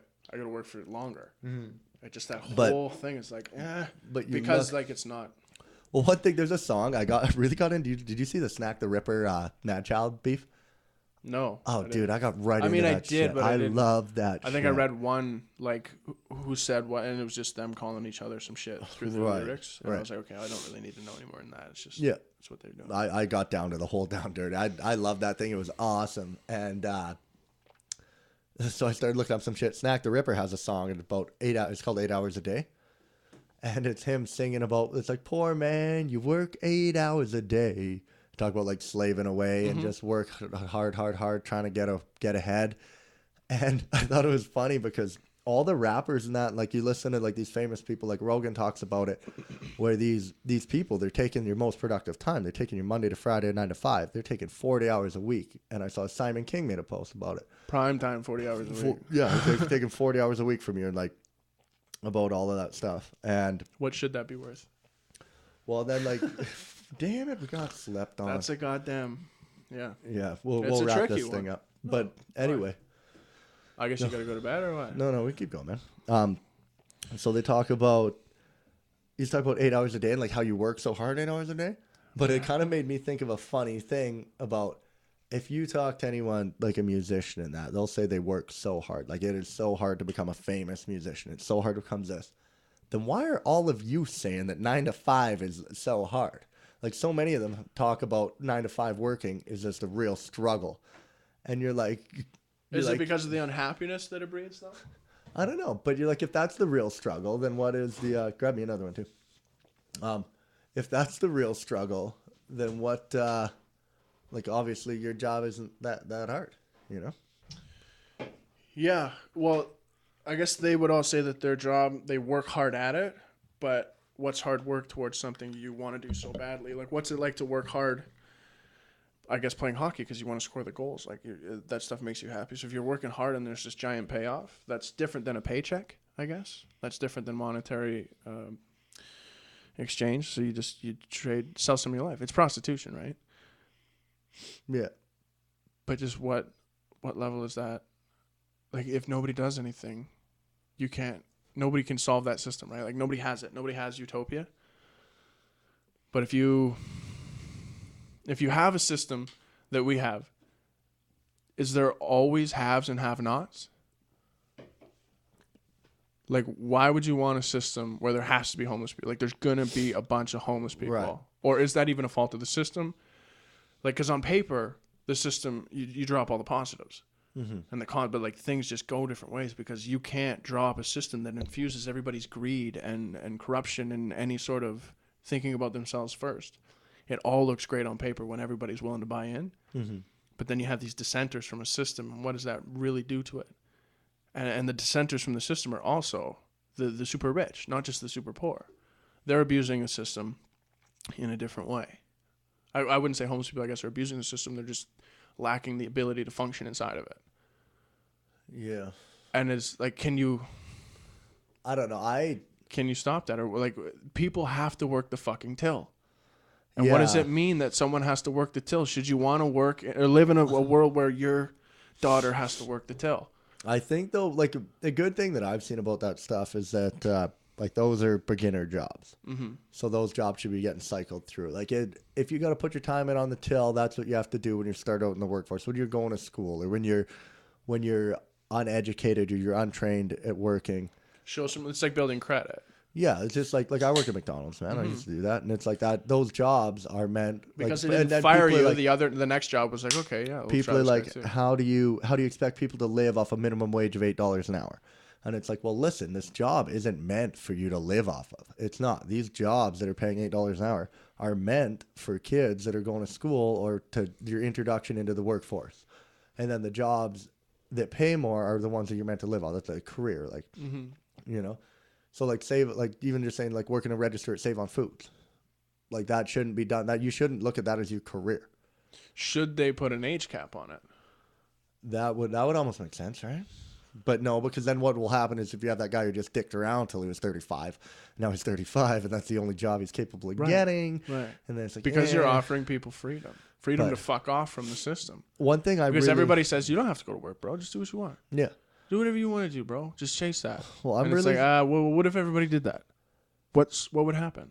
Wouldn't this thing collapse? Really supportive now of like the arts because I do like it ever since I started doing stand-up comedy. Like there's nothing I want to do more than stand-up comedy. I really do believe one day that I will be able to sustain my life just by doing stand-up comedy. And I've got that dream in my head and I'm not letting go of it. And so many people tell you that won't work because you need people working, but like you said, like why does it Well, have some to be people you? can go. Some people can do, like, there's an example of people doing things they want to do all over the place. Yeah. But what if everybody did it? Yeah, I know what you mean. Yeah. But If then you wouldn't only that be did what some you sort wanted of to do. self-regulating society where it's like, well, this is what people are going to do and we can't stop them. They all Right. chase their dreams. Right. So the system will build itself around that. Right. These guys just If wanna everyone climb just on it. wanted to be a rock star and everyone was just Right. grabbing a guitar. And But it was would just, probably come from having to have, like, growing food and all that sort of shit would become things that really do exist all over the place because they're important. Right. And nobody wants to pay anybody else to, like, get the food. I guess you can't if you can't make money. I don't know, man. It's fucking so complex at that level, man. When you try to... Well, that's why, like, economics, like, you can go to school for economy for so many years, right? Like, I don't really understand the economy. I don't know how it works. You know, anytime I try to think of economics and that, I try to break it down to, like, such a basic level where if I was starting a town, I'm like, okay, so say I started a town, you're like, you need a gas station, you need a grocery store, you need this type of shit. Old West And days. then these people work it. Now, the only ways I can think that I would bring money into my community from the outside is either I got to have some like vacation shit. Like you got to have people coming from the outside, outer towns, coming into your town, spending their money that they made out there. And then that money now goes into your community because it goes to the people like working at your gas station, your shit. You're paying them a wage. And now you're bringing outside money in. Or So you're saying import, export. yes, or export, or if you have resources that you're taking from your land and your place and you're selling them outside. Or of even there. you have, like, the one brothel and people are coming from all over the place. That's what I spend mean. their Yeah, money. You just need to bring people. That could be Yeah. your vacation, right? You Just have to make people your coming successful. in. Yeah. Because it's like if you start with $100, Then you tax the business, and then all of a sudden we can pave the roads, Yeah. and then but Billy wants a couple bucks off that. Oh well, So- fuck Billy, you fucked it for everybody. So I don't really get like That is the Occam's razor thing, and it works really well. I think the system we had really well worked for like small groups of people. Mm-hmm. But who could come up with a set of rules to govern 350 million people? How is that going to work? You're going to have dissenters. You're going to have people that don't fit. They just and they fall out, but they're still around. They're still human lives that are going to find a way to survive. So you turn to poverty, it can breed crime, and you turn to all these weird ethical and moral decisions you have to make in order to survive. Well, do you think it would be solved by legalizing a lot of the crimes that people use to make money, like prostitution? Right. Do you think that that would help? Then you wouldn't have. Then it's not illegal. Then you don't have a bunch of criminals And if for it- sure. I guess, and also if it wasn't looked upon as like such a negative thing, right? Like here, like in Canada, if you're a prostitute, you're a Well, lower all over life. the world, it's kind of a Puritan idea that sex is bad. It's this weird thing that came about. I mean, it's the most. But I heard it's not like that in Europe, though. I've never been. I just know people have been there. Well, those are just storied cultures that, fuck, man, they always had fat orgies. Yeah. Like, seriously, dude, I was watching this thing where it was 48 hours. Like, somebody got murdered, and they do the backtrack detective work. And this guy's on a boat with his old lady, and they get wasted at the club with these four Russians. Yeah. 4 Russian young guys. And he goes off to the room, and he had fallen off the balcony in the room, hit, and then fallen overboard. Yeah. And they don't know who's in the room with him. They're trying to back. And these Russians had walked him to his room. And then they found his old lady passed out drunk somewhere else along the way. And I was like, those 4 Russian guys, fucked her. For sure. And then they were swearing up and down that they didn't. And then they talked about some video. And they didn't fuck her, but they videotaped an orgy with some other girl. And I was like, I knew it. I fucking knew it. 100% knew it. There was an orgy that went down on this boat. It's a super common thing over there, man. Yeah. It's just European culture has this. It doesn't outlaw sex Right. the way Western culture does. Yeah. Because it's this weird puritanical thing where it's like, that's bad and you should suppress those urges. And then you have these things where it's these Catholic schoolgirls who want it more than ever because it's been taken away. And it's such a natural Is that what thing. it comes from? Is it? Well, no, because they're like Catholic. Like, But the biggest place Catholics are is Europe, isn't it?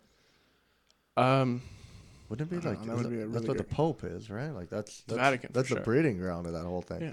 Dude, did you see that thing about? You just mentioned Vatican, about those guys getting their balls chopped off so they can be singers? Castratis. Yeah, what the fuck? Yeah, that's throwback. You can't even hear that shit anymore. There's like old recordings and people have them. And they're like, listen to this. Oh, so that they Yeah. don't do that anymore. They banned it.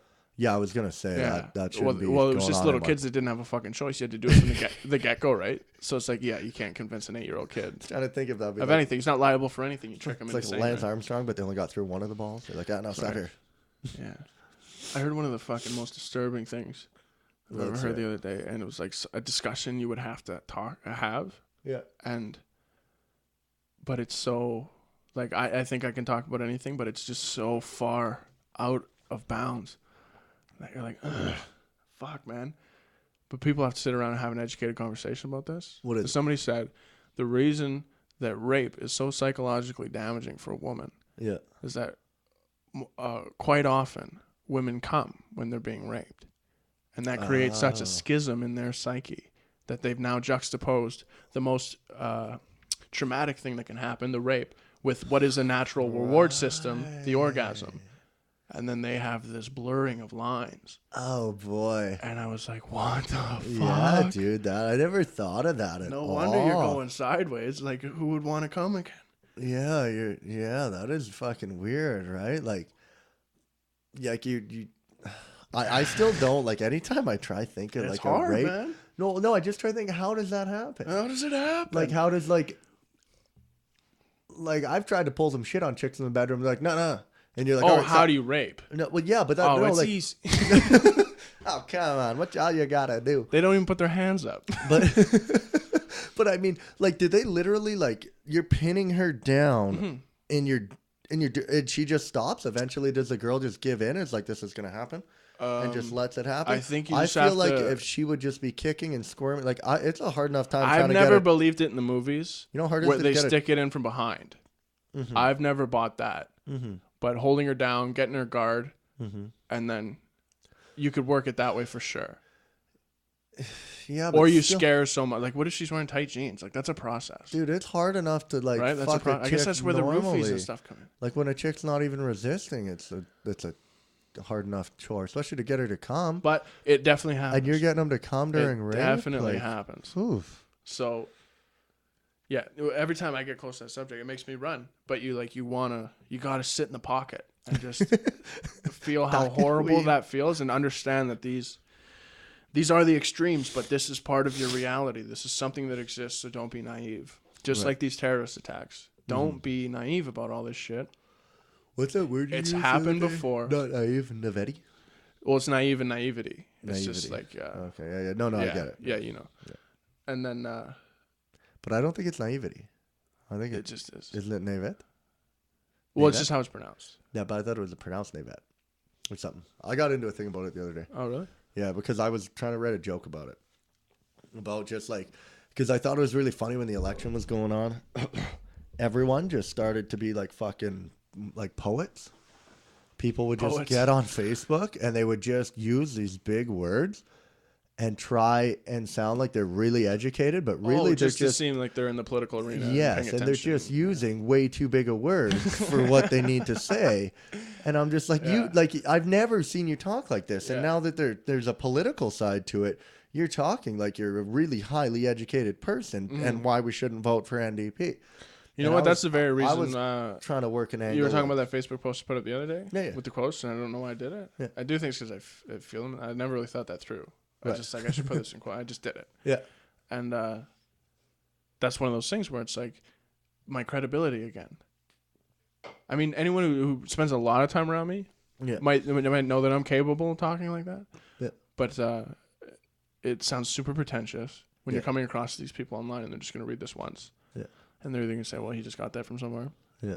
Which is what I'd rather have them think. I think that's why I went with quotes. Right. 'Cause I'd rather have them think I took that from somewhere Yeah.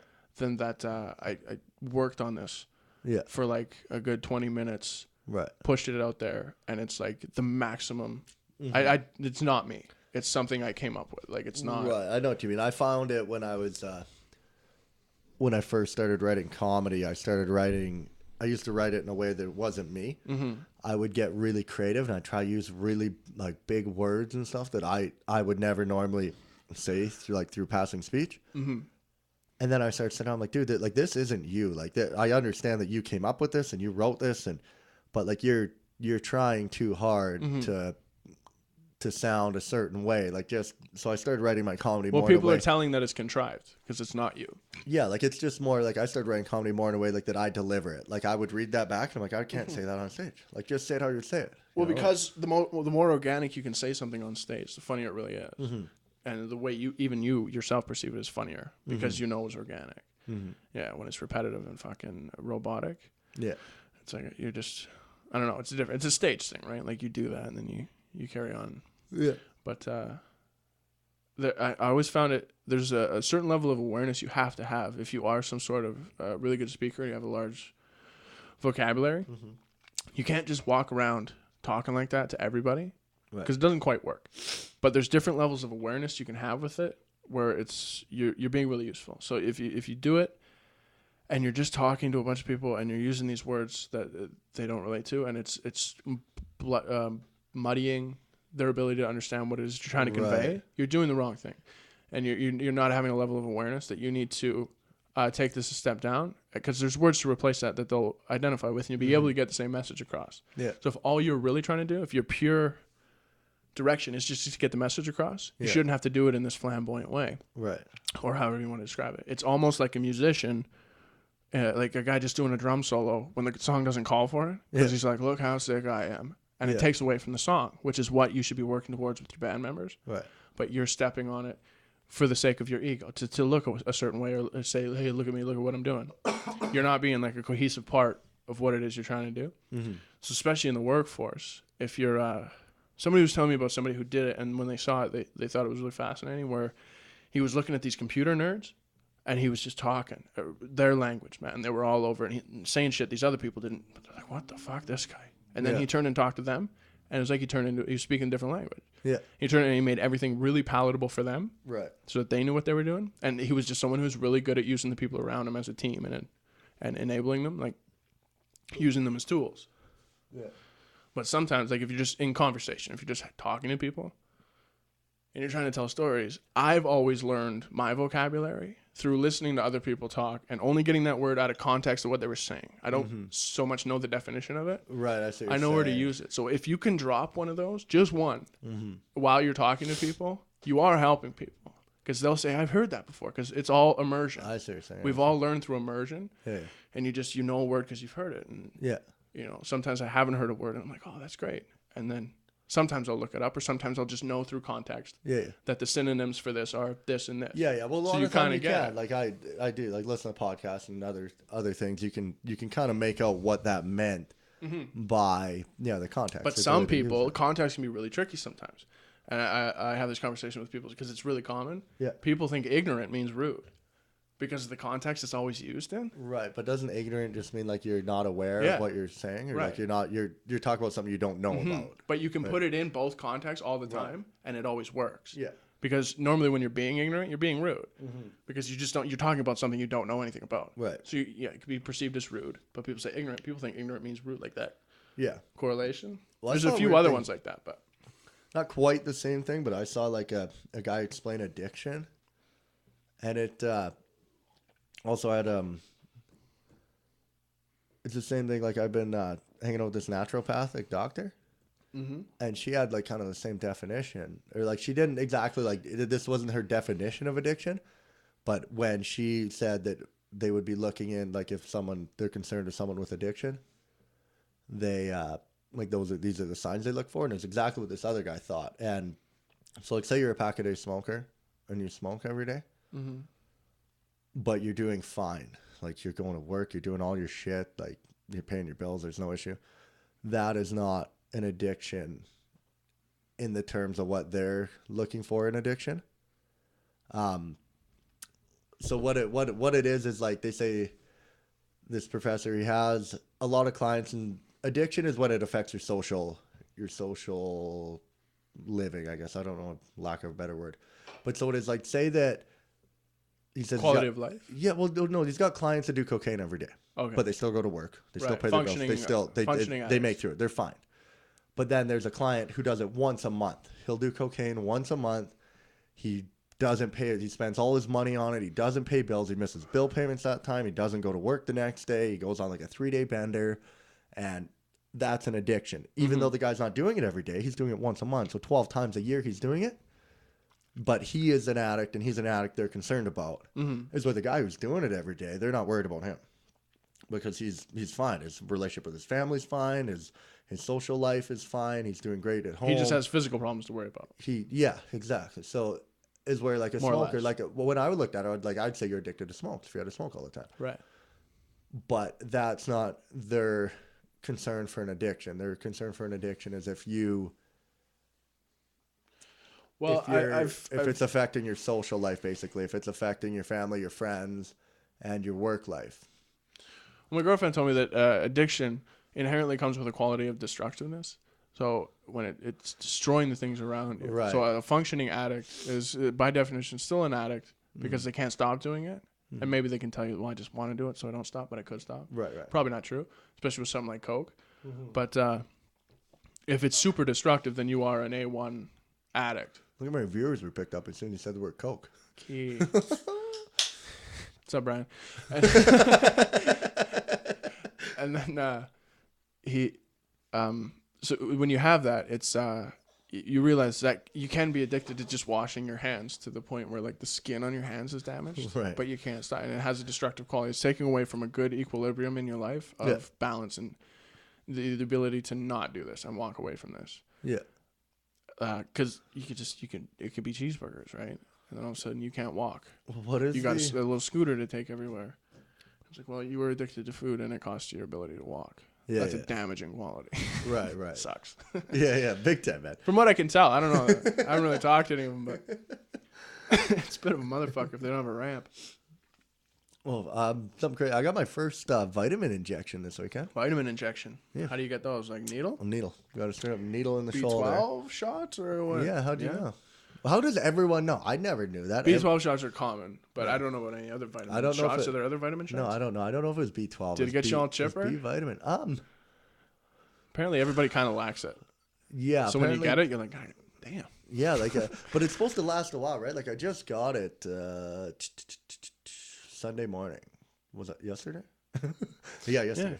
Yeah, that's yesterday morning. So I got it yesterday morning, and I had like a 9-hour road trip ahead of me. I made it through the whole road trip fine. It was great. And I didn't get the best of sleep. So Did you feel amped, jittered?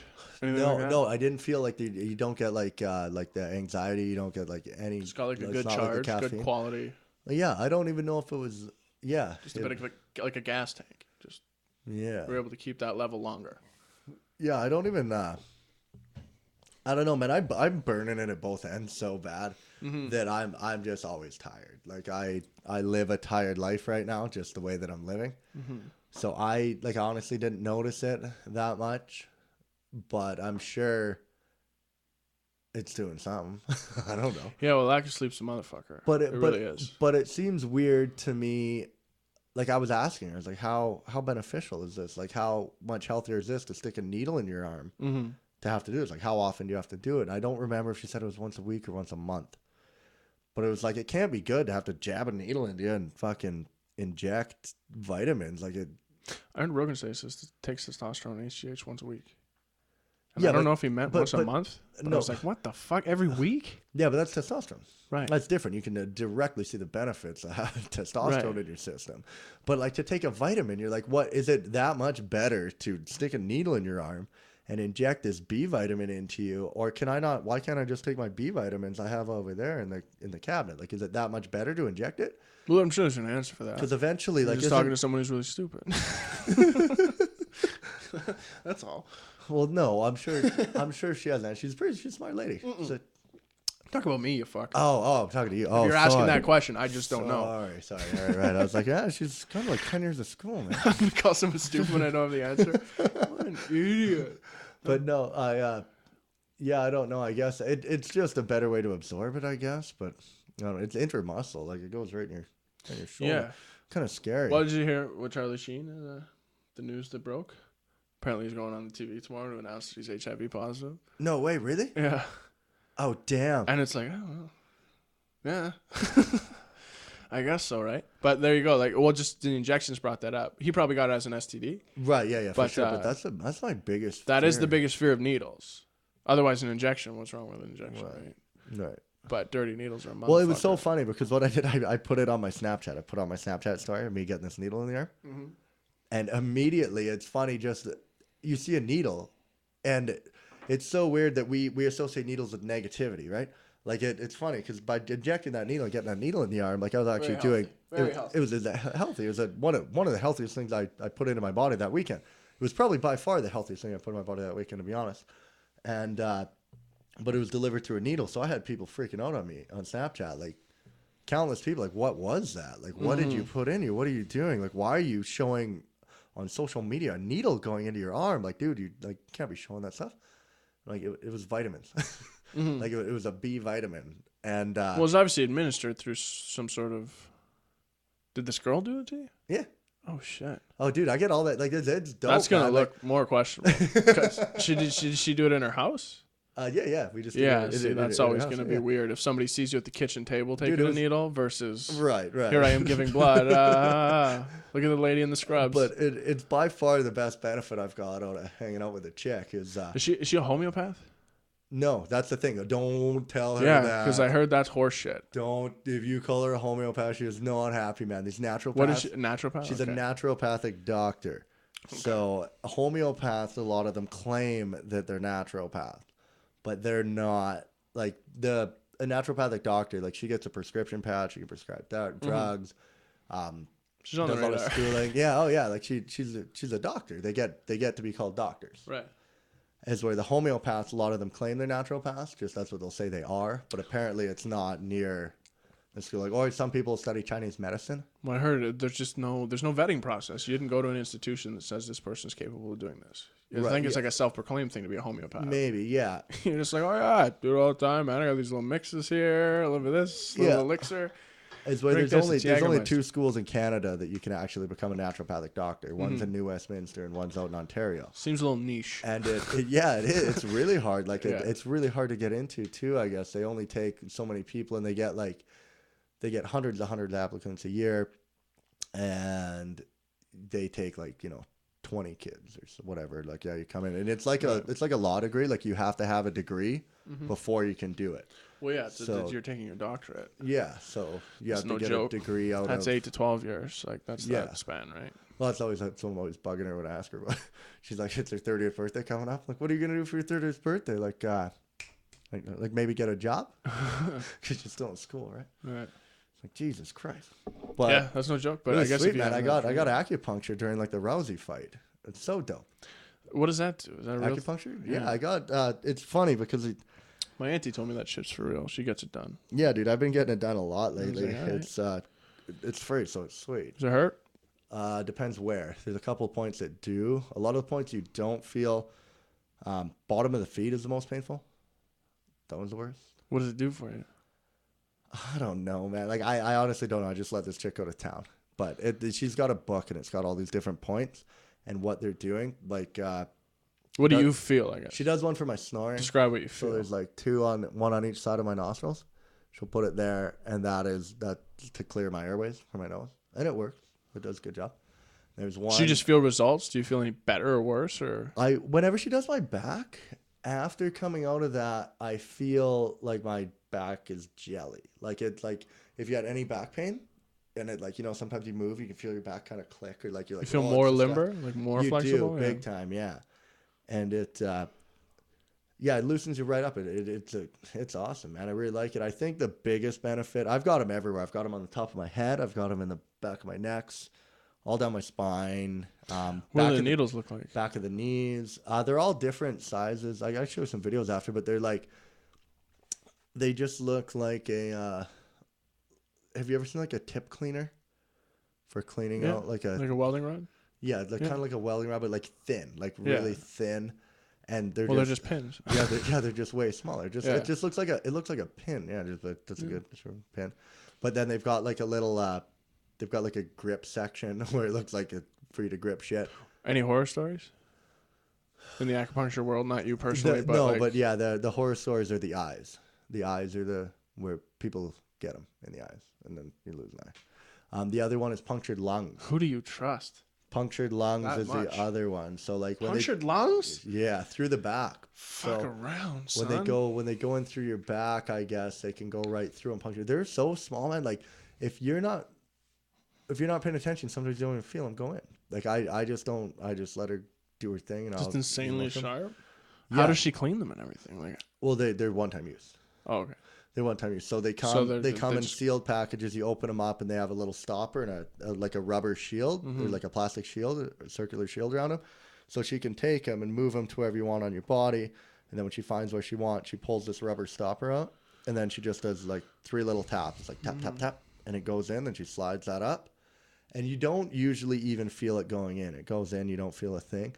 But then what they do is they have to find your chi, is what they're doing, and they wiggle that thing around until they find your chi.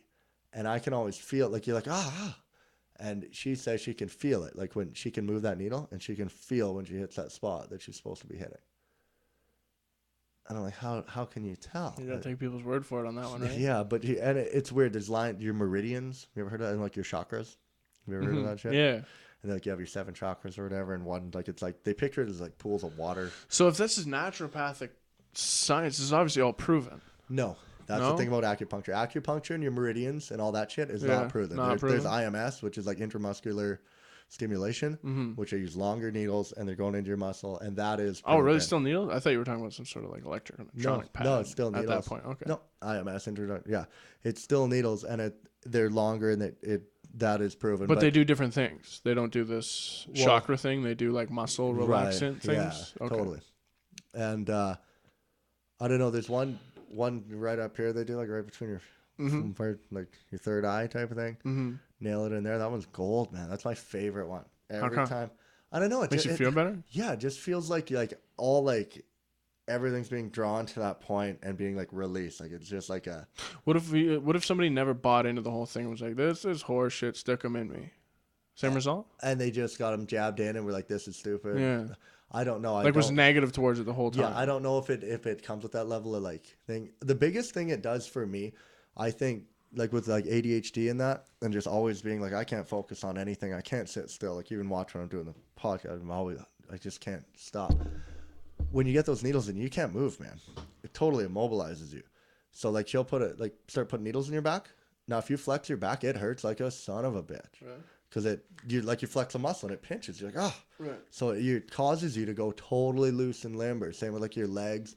Like I've got them all down the back of my legs and behind the knee and stuff. And then you can't move your legs. And then usually she'll always finish off by putting them in my hands. And then now you can't use your hands. It's like a fucking human shock collar, forcing yourself to relax so it doesn't hurt. Totally. So you're just laying there in this total like weird state. I always fall asleep. Well, I fall asleep like 9 times out of 10. That's probably dangerous too. Well, that's my fear. I'm like, what if I rolled over? I've got all Pretty these sure that was a needles fucking. out of my back. Remember that Final Destination? 1,000 Ways to Die. No, you know how everybody now is scared to, like our generation especially, scared to drive behind a logging truck? Because they saw on the Final Destination trailer that one of those things bounces off and comes flying through the window and impales your skull. Right. So nobody wants to be back there. Well, there's scaffolding or whatever. Mm-hmm. Well, I think the same trailer showed a guy on an acupuncture table. Right. Rolling over. Oh, really? Yeah. And he had all the things in his back and he rolls over like, backwise, hits the ground. Ah, damn. When he fell asleep or something. I'm not sure how it happened because it was just a trailer. Right. Never saw that piece of shit. Wasn't wasting my goddamn $12 on that. Yeah, but it's super cool, man. Like I'm a big fan of it, and I do think natural medicine. I think that there's a lot of ways to cure yourself naturally. Like she has lots of stories of. Like, you ever seen a movie called The Edge? Curing people? Yeah, no, probably not. It's an old Anthony Hopkins, Alec Baldwin's in it. But what's it about, Mike? He hurts his back. Just one of the lines in the movie is, if you have back pain, find a leaf under a rock or put a leaf under a rock and rub it or something like that. Yeah. And Anthony Hopkins is quizzing him. He says, "Why do you think they do that?" And then he just takes the whole logical approach. It's like, well, it's not about rubbing the leaf under the rock. It's about a man bending over, stretching his back, getting up, feeling better. Right. Like that's as far as that goes. Yeah. So like you have to apply that same logic to anything Right. that you hear about that you're like skeptical about. Right. And it's like, is there any other thing that could be happening here? Yeah. But then like they're just causing you pain in order to make you relax. But is that an art within itself? Yeah. Yeah. And there's no real pseudo science or pseudoness to that. Like it's not. It's that just is what that is. If that is what it is, Right. I don't fucking know. Yeah. But there might just be a different way to explain it, so that the meridians and the chakras thing maybe doesn't exist. Well, that's but Chinese acupuncture, medicine. right? But acupuncture itself does help. Right. It's just not in this way they want to describe it. Those things don't really. Yeah. Maybe. Yeah, they can't figure. I don't know. I know that I love getting it. Like it's awesome. I don't know if I would go paying someone to do it every time, because that shit would get expensive. But I know I definitely take advantage of it. Get it a couple times a week when I can, and it's super sweet. And then How it works. they make potions too. I was thinking about joining a yoga class. Yeah, yoga would be sweet, man. I always thought And, about yoga. I think I'd like yoga, man. I started talking to a buddy about it. I was like, I'm just trying to get over the gayness of the whole thing. Yeah. And he's like, wait. What do you mean? Do you think it's really gay to go to yoga? I was like, no, man, I'm making a joke. Like, it's just gay. Like, if you talk to any guy about a yoga class, he'll make some sort of joke about you being gay. That's just the way that's going to happen. Yeah. And he's like, no, man, you don't have to be gay to go to go to yoga class. I was like, I know. You don't have to suck a dick to get in the door. But it's an inherently homosexual thing to do. It's just I don't know. It's just funny. Yeah. It's not true. But I'm just like, try finding fucking somebody to go with you, man. Yeah. Well, I'll That's a go to guy. yoga with you. I dude. know, but I'll go. we're just open-minded guys. Sometimes we suck each other's dick. A couple dudes just fooling around. What? Hashtag on it. Dude, I'm trying to line up this show. I'm trying to line up a stripper comedy show. Did you watch Jeff Ross do the prison roast? No. No? It's kind of weird. What do you say? He didn't really have any like stunner jokes. Like some of it was pretty funny. It's just super impressive that he's doing it with these guys. And most of what he does is off the top of his head. Right. He'll have a few that he could hit anybody with, so they're funny, but he generally goes circumstantial. Just looks at the person and then it's kind of all organic from there. Which is impressive because Eddie Murphy just got the Mark Twain Award. It's a comedy award that's handed out. And nobody really seen him in a long time. But people always talk about, like, what if he could come back? What if he, like, is he still funny? Could he still do it? Yeah. You know, what does it mean that the greatest living, breathing comedian hasn't done it in 20 years? Does that mean he's dead in the water? Like, it'll never happen again? Or does that, like, could he kick that up just if he wanted to? And then there's a speech, and he has to give a speech at this Mark Twain thing. And it's a comedy award, so he's got to be funny. And he tells a Cosby joke. Like, in the midst of the Cosby thing's still sort of going on. It's its ebbs and flows or whatever. But I haven't heard too many jokes that are super funny about it. Mm-hmm. But Eddie Murphy makes a joke about it that's absolutely fucking hilarious. And it's not super complex or anything. It's just the fact that he can deliver it like no one else can deliver it. And you realize Ed never lost it because that's just Ed. Yeah. It's just the way he fucking talks all the time, man. You should pull it up so we have it archived. Okay. It's just because it was just like a trailer, and it's like he just does a Cosby joke, and you're like, oh my god, where's this gonna go? Like right away, what's he saying? And it's a pretty benign joke, like it's not Like super Eddie Murphy does Bill Cosby joke. at Mark Twain Awards, yeah, Dude, at the Kennedy Center where they held it, I'm sure.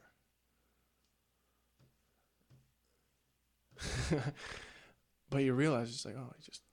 Bill has one of these. Bill has one of these. Did y'all make Bill give his back? No, because I know there was a big outcry from people. They was trying to get Bill to give his trophies back. You know you up when they want you to give your trophies back.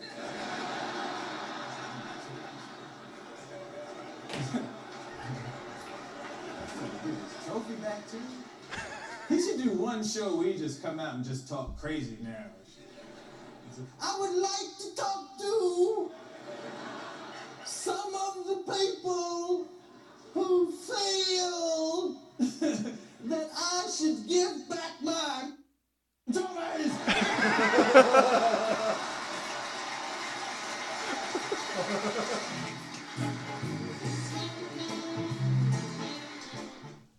He's just that special of a talent. And I heard him talk about some shit like The Nutty Professor. And you're like, oh, he just did a movie. Like, there was a couple movies where he played more than one character. Right. And Mike Myers has done it and stuff like that. It wasn't like, but it was still pretty groundbreaking the way he did it. Yeah. And he was talking about falling out of the limelight a little bit in his career, like before that. And he's like, I stopped doing comedy, and then I stopped doing a few minutes and just taking time off. And he's like, people were writing me off. And he's like, I did The Nutty Professor. I had like, not spite, but just to let people know, I'm the only guy in this town that can do this. You fucking guys can't do this. Whether or not you like this movie, what I'm doing, I'm having a conversation with 8 of myself around a table. The level of talent that takes. Yeah. To have them all have different dialects, different character, mannerisms, and things like that. None of you motherfuckers can do this. Yeah. And I was like, I never looked at the Nutty Professor that way. Like, that's a baller-ass fucking way to just come out and be like, y'all forgot. Yeah. But look at this. And then you see, like, he never lost. He hasn't lost a step, man. I can't do... Whether or not he wrote that. I'm sure he wrote that. It's, you know... Yeah. I'm sure he wrote his whole fucking speech. Yeah, obviously. Yeah, dude, it's weird. Like, Eddie Murphy was always a Family Guy. Mm-hmm. Like, just, like, always played like the Nutty Professor. Well, especially since, like, 2000. He's only ever really done kids' movies. But then, I got put on, like, Delirious and, like, Raw, like, all that stuff. And, like, holy shit. Well, it was the late 80s, too, right? Yeah, like, I just didn't know him. Like, I didn't see that Eddie Murphy till after I had seen Nutty Professor and Big Mama's House or all that shit. And then I go back and look at that, and you're like, dude, I like hearing people's stories, man. Like, fucking, like, Steve-O was a nut job. Mm-hmm. Listen to Charlie Murphy tell stories, man. That guy is such a good storyteller that he just started doing stand-up at, like, 40. Yeah. For something to do. Because he can talk about anything, and it's funny. He just fucking can. You want to hear that guy tell a story about anything.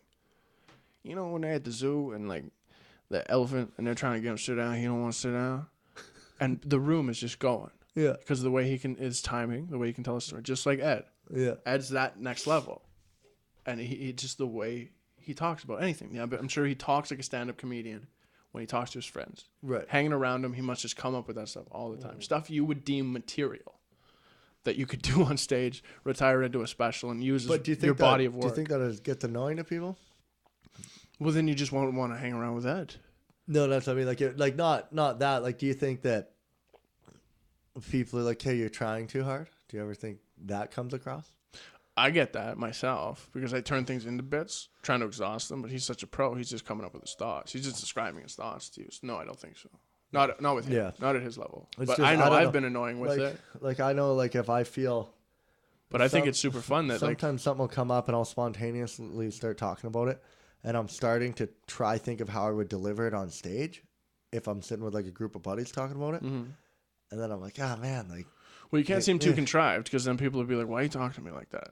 Yeah. You have to talk naturally and organically. Well, it's the hardest thing I find when people find out you do comedy. They want to hear a joke. And it's really common, I think. But they always want to hear one of your jokes. But all your jokes are written to address a crowd. If I talk to you one-on-one, telling you one of my jokes, you're going to be like, why are you saying it like that? Like just talk to me like a person. Like, you don't talk to, like, you know, like, how come? And, like, just start talking all fucking weird. Like, it's not. Yeah, well, nobody should ask you that. Or if you're going to tell them a joke, it shouldn't just be a knock-knock joke. Just have one in the holster. Well, that's what I was thinking. I've got to get, like, a short. I just need to try to think of, like, a use fucking. Use this the rest of your life. That people ask you that. They'll just go tell me a joke. And just say, can I smell your feet? And they'll say no. You say, oh, must be your pussy. Or it must be your breath. Just say, oh, it must be your breath then. Yeah. It's short, sweet, and it tells people to fuck off. It's a stupid question. Don't be dumb. No. Must be your pussy. I get it. Can I smell your feet? No. Ah, must be your breath. Boom, bitches. Yeah, no, I totally agree. Well, that's 2 hours. We should do it. Or... 2 hours. Put it in the can. Okay. Yeah. So for all those people listening out there, my show on Tuesday is canceled, but we're working on a stripper show and maybe a couple other venues. So we'll have some new stuff for you coming at you next week.